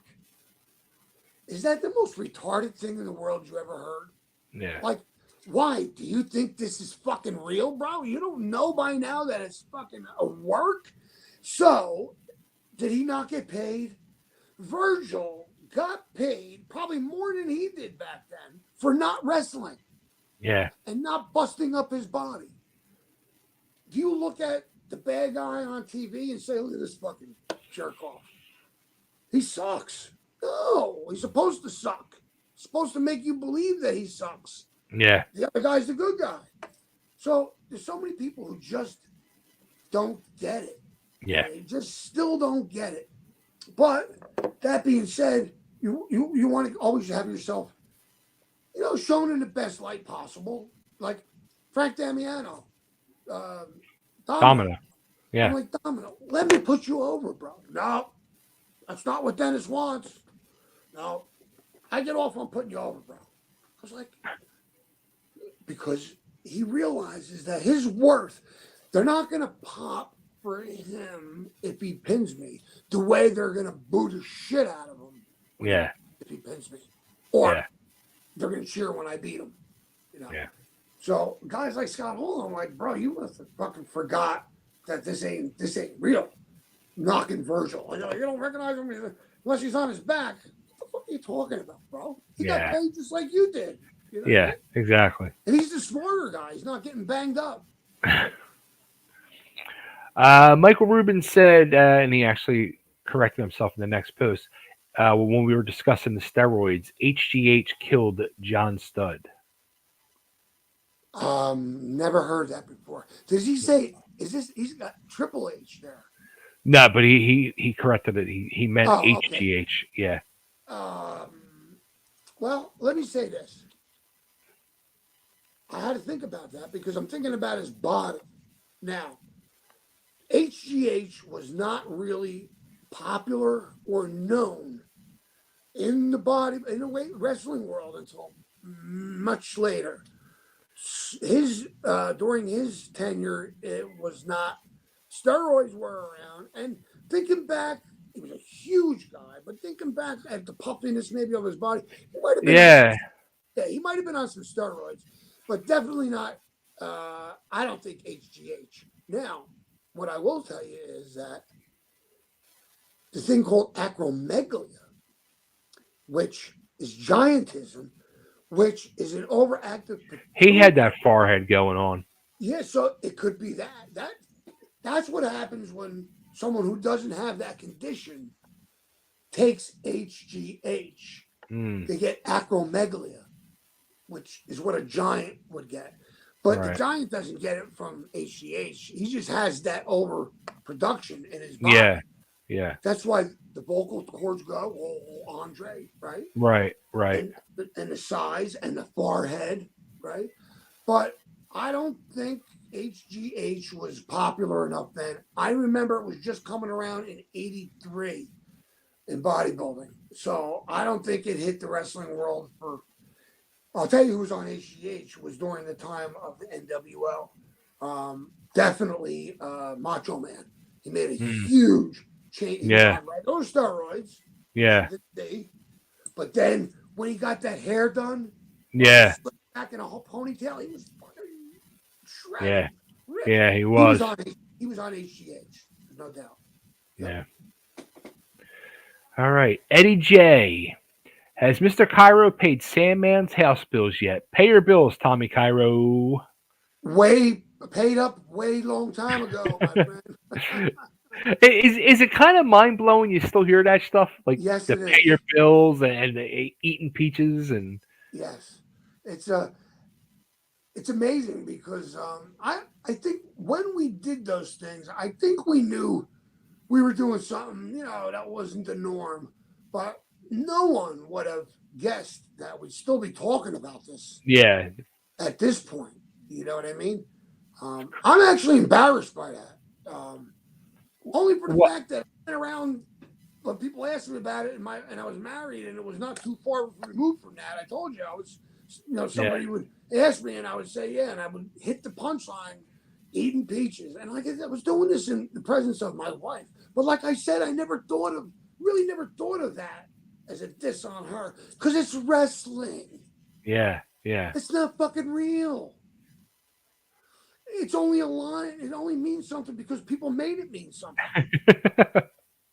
But you fed such a great line that Yeah, that's like the Dusty Rhodes Hard Times uh, yeah. Odd line. time. Yeah. Yeah. One of my favorites from him was, "I wined and dined with kings and queens, slept in alleys and ate pork and beans." Phoenix 48 says that eating peaches promo still cracks me up. Yeah. Well, again, like when you asked me, like who came up with that, like for the life of me, I can't remember. I know one thing. Heyman was not with us when we did that. Okay. He was in his mother's house, like a studio, supposedly, Hmm. with Dreamer. We weren't all together when we did that. Okay. So that the promo outside of his house where I was said, you could have left me a little bit more beer, you know, and we had fun with it, we really did. Like I said, I don't think any of us never thought it would go this far. That's We hoped it would because that's why we sure. did it. That's Yeah. why we did it. We're like, we got to do something. We're going to be hitting each other with sticks. Okay, that sounds good. You know what I mean? So, Jay Credity says, "Hey guys, I am loving this," and he also says, "Great episode." thank you so much. I appreciate that. I just didn't want to be like everybody else. You know who's the worst? Is what's his name that had the match with Bruno Jr. David San Martino, big jobber guy for fucking Vince. And every time they ask him a question, he's like, "I told you I didn't want to fucking answer that." What the hell's his Oh name? God, who's that? There was a match with him and David San Martino, and supposedly there was like a shoot thing going on. I could see him, but I just can't remember him. He does he's on a lot of podcasts. Oh my god, I can't remember his name, but he's another one of those guys that I watch it and I'm like, this sucks. Like, you know what it reminds me of? When I first started buying books by wrestlers or biographies or Yeah. autobiographies, Hmm? always stopped when they made it to the WWE. I stopped reading the book because I didn't care. I didn't care about. I didn't care. I cared about how they got there. What were the tough times? Yeah. Well, Steve Austin, when he talked about buying potatoes, living off potatoes, that's what I was looking for. Not the same fluff that everybody. Oh, it's an interview, bro. We're gonna ask you. You got to answer questions. Right. I can't answer that. I don't want to answer that. Oh, you're gonna answer me? I told you not to ask me that question. That would be like me saying, "Don't ask me any questions about the Sandman or the Singapore King." I'm not answering. Right. Right. I That's mean, when I do these. When I get interviewed, I tell everybody, like, ask me whatever the fuck you want. I don't care. I'm an open book. I'll answer anything. yes, David Schultz. Matter of fact, I remember when I told you about that EWA I went to work Okay. where Teddy trained me. He was there, and he had a kid with him there. I don't remember the kid's name, but I was working the kid, Okay. and they had a belt made up for David, and it was laying on the bench. So I picked it up and I'm looking at it. He wasn't in the room. He came back in the room and he fucking stared at me, and then he cracked a smile. And he said, "You working with my kid?" I said, "Yeah." He goes, "All right. You guys talk it over, and I'm gonna listen in." So I talked to him. I said, "What do you want to do? This isn't Manny now. You're gonna call a couple spots or whatever. What do you want to do in the beginning? Bump the referee, boom, boom, boom, this and that." He goes, "That sounds great." He goes, "Do it exactly like that." And we did. We had kid was great. Wish I could remember his name, man. Really good dude. And David Schultz was as nice as they could be.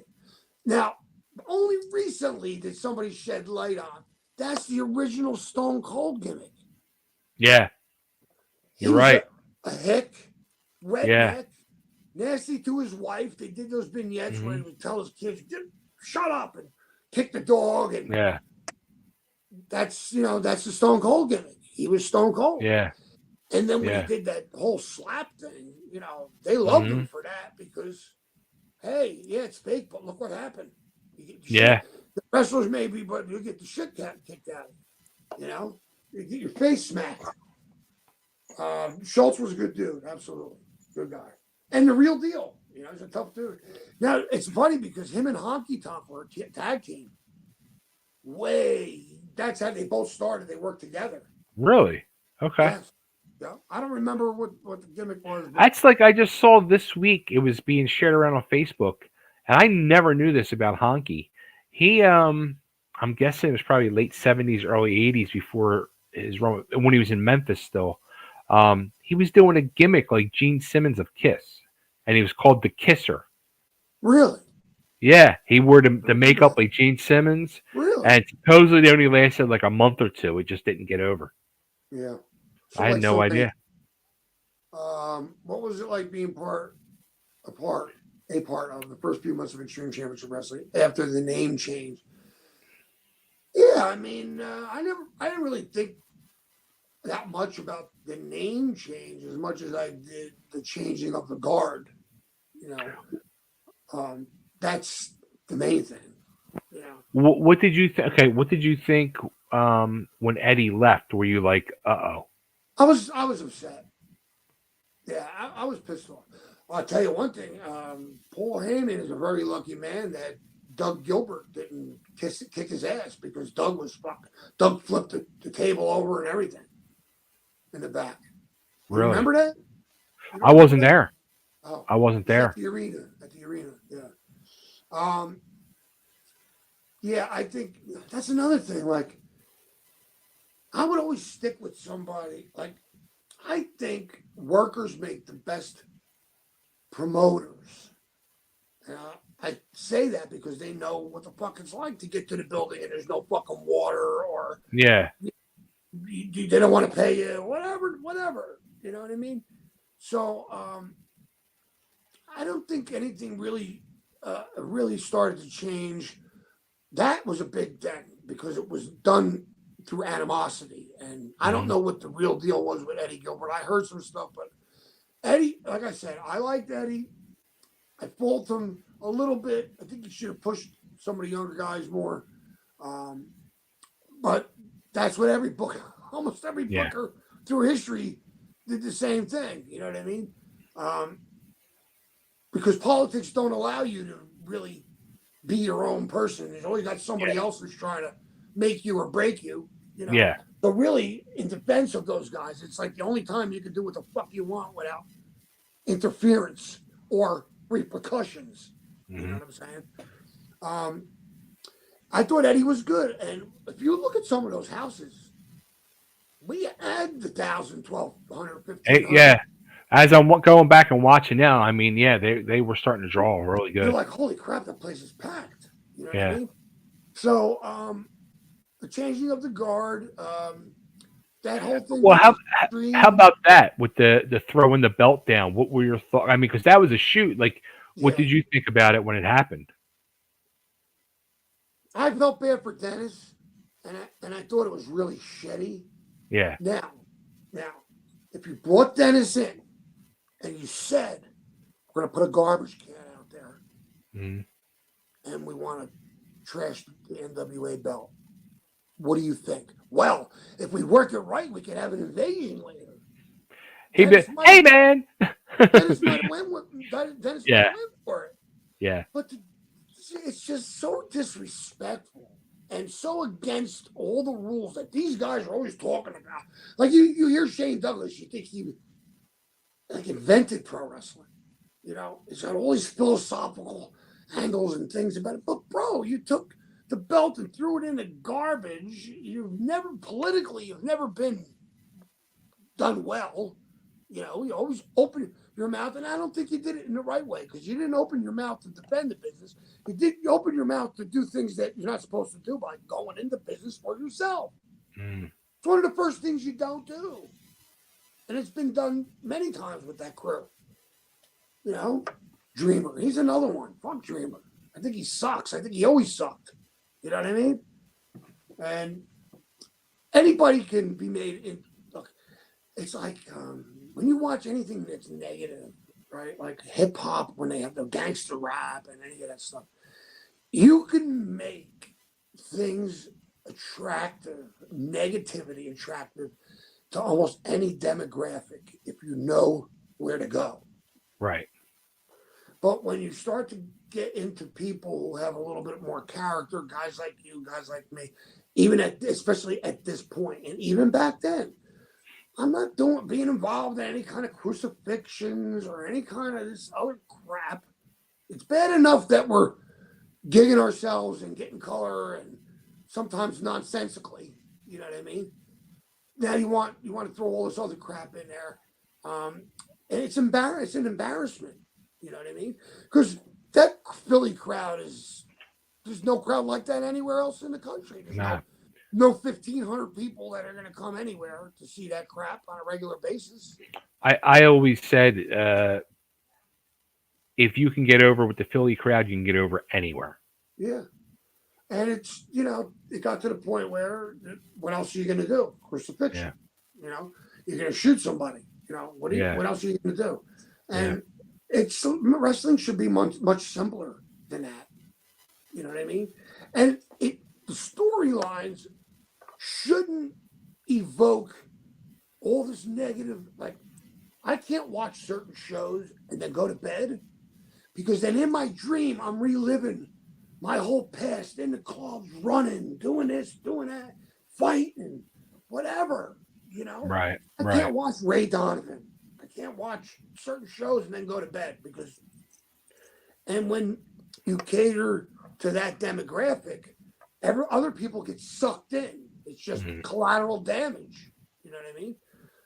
I don't want my son to see certain things. He's 18 now. It's a different story. But like the whole thing with sex in wrestling, if I want to see sex, there's way better places I can find it than watching it on fucking wrestling. I mean, seriously. These are voyeurs, these people. That's what they Yeah. are. Yeah. The hanger-oners, the behind-the-sceners. You know? All right, Shogun. He or she says, why won't anyone drop the list? I don't even know what that means. There's a list of somebody they want. Yeah.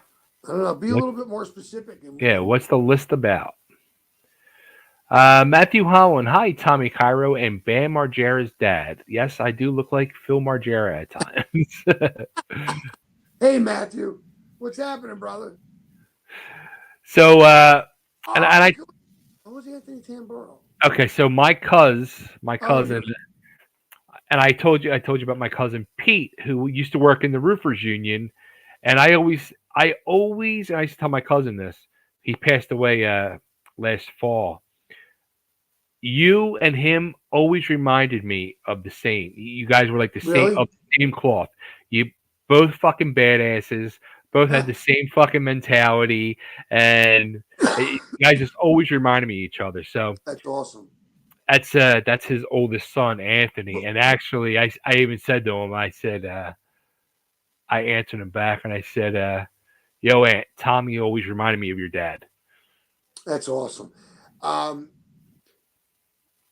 yeah, I was thinking that when he put Yo Cousin, I didn't think of the name right away. I thought of Damiano. Oh, Um, Derek, Frank, because he would always say, yeah, Yo no Cousin. cause, yeah, yeah. I love Oh, that's Frankie. cool, I miss man. that That's dude. good you got He's those he's memories. he's floating around on Facebook, but I would love to talk to him. That'd be an interesting conversation.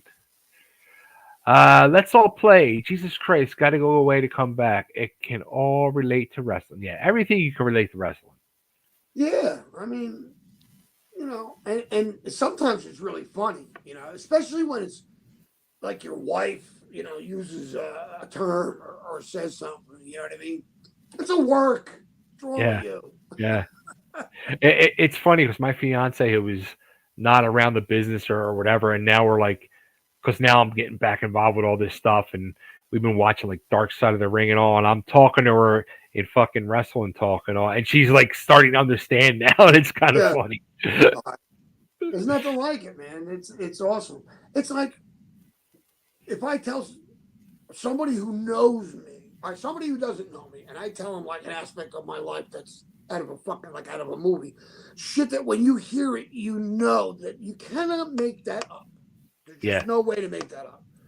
So we laugh all the time when it comes to stuff like that, and it never fails that someone will bring up um, something, and then you can say, like you said, relate back to kayfabe, it's a work or whatever, and it always sounds funny. Like when I was an electrician, they had this little piece of billet aluminum.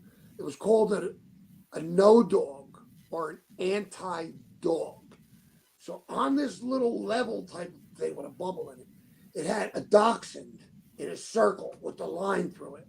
okay. No dog or anti dog. And what that is when you bend a piece of pipe and you're going to make multiple bends, you put it on there so you don't get a dog leg, Oh, like a funky okay. bend. So it's Right. called a no dog or an anti dog. Well, I left it in my clothes, and now it's in the fucking dryer, and it's going bada boom, bada boom. It's billet aluminum. All of a sudden, it stops, and I hear my wife scream out, "Your anti dog is in the dryer."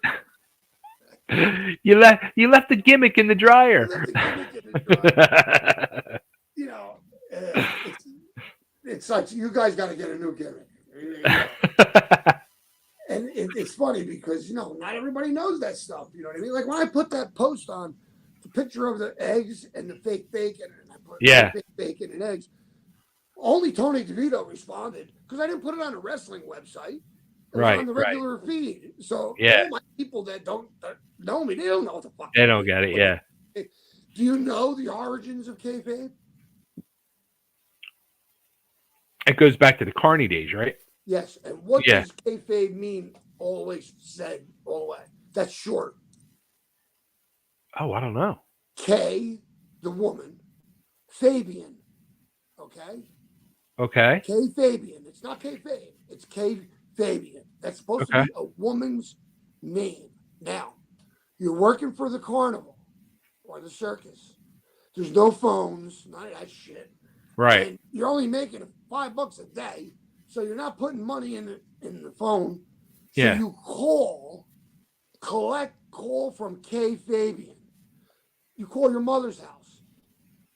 She picks up the phone, and what do you call it? The operator says, collect call from K Fabian. Do you accept the charges? She says, no, I don't accept the charges, and hangs up. You got the message across that you're at the next town and you're safe.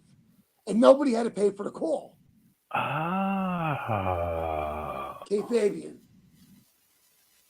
So collect call from K Fabian. Hello, yes. Is this K Fabian? Yes, you have a collect call from. Do you accept? No, I don't. Operator. Okay, bye. Boom. He's there. He got there. He's at the next town. No shit. K Fabian. Yeah. Nobody even know. Very few people know that. Huh. Yeah. And the last comment is from Phoenix48 again, and they say Ron Oh, Ron Shaw. Shaw. Yeah, he's right. Remember when I said the guy wouldn't answer anything, and every time you talk about the match with Bruno Sammartino, he freaks out. That's Oh, Ron Shaw. He was the worker. oh, yeah. Ron was one of my initial teachers with Larry Winters. Really? Yeah, Yeah. So yeah. apparently he had a match with David Sammartino, and if you ask him about it, he fucking loses it. He Really? had a big falling out with Monty Annafaro over that because I told you not to ask me about that. What the fuck you? Fuck this. Yeah. Really? Yeah. I don't remember what the story was exactly. I don't remember, but he goes nuts. You can't ask him about it. They had a big falling out with the show because of that. Oh, Because see, they brought it up. I would ask him. Yeah. Now you Just got it. fucking, just answer it. What the fuck? Yeah. It's a big deal. He's one of those guys that when you hear him talk, he's another one who I think he thinks his contributions to the business were way more than they actually were. I mean, I'm not saying they weren't, but he's like very full of himself. You know, like you can ask me fucking anything. No way you can hurt my feelings or make me feel bad. If you say, Right. your wife's a whore, we might have a problem. But, it's like my son-in-law went to work at this yacht factory, and for some reason he was showing the new guy, he's on a new job, a picture on his phone. And one guy said to him, do you have any naked pictures of your wife? Or do you have any What? pictures of your wife naked? But even your response is because you're a younger guy. That's like a joke. Like, I don't really want naked pictures of your wife, and I'm not being disrespectful. It's just you're showing me pictures. So I'm going to say, you got any naked pictures of your wife? Like, I'd rather see them than what. That's all it means. It's a joke. Okay. And if Okay. you're in a construction situation and somebody says that to you, you're like, fuck you, dude. That's it. It's not personal. He don't know your wife. He didn't even know you had a wife. He just took a shot. You don't know each other long enough. He doesn't know you're married. Wow. You're a young guy. It's a joke. It's a fucking joke. And so many guys are so fucking serious. You know what I mean? I'm on 10% battery. Well, I'm going to wrap it up right now. Let's All Play says, love you guys. Take care and thank you for the interview. You're welcome. And they also said, don't forget the thumbs up. And listen, whatever it is you can think of that we didn't talk about, or you want to go in a different direction, or whatever, at another time, I'm retired. And the difference in retired and retarded. It's a slight difference. It's very, very slight. Hey, look, I just got to say this. Tommy, I fucking love you, man. I love you Thank too. You for doing this. Thank you, pleasure. too. Like, after, my heart issue a couple weeks ago, you called me up and, really care and concern, and I really appreciate that. You're welcome, bro. I was worried because I know you a long time. I know you're a good dude, and I've just been through it. So I figured there's any light that I can shed, put your mind at ease a little bit. And here you are. You're healthy and everything's good. We can move forward and see what's next for us, right? That's it. And there will be more next for us. Absolutely. Absolutely. All right. Thank you, Tommy. Where you went? Anybody to reach out to you, contact you anywhere? Just find you on Facebook? Yeah, Ironman Tommy Cairo. No, that's you can find me on Facebook. I'm on Facebook. Okay. We got the show coming up next week. Assault Championship Wrestling in Williamstown, New Jersey, at the Pfeiffer Center. Free Fan Fest. There's gonna be all kinds of guys there signing pictures and autographs, and then a really good show afterwards. If you're not doing anything, you're welcome to come down. We'll talk about it afterward. But we're looking for anybody that wants to show up. Come on down. There you go. All right, bro. All right, my friend. Thank you. Thank you. Everybody, thanks again. Make sure you go down below. Subscribe to the channel, too. Don't forget to subscribe. And we'll be back hopefully next Sunday with a next guest.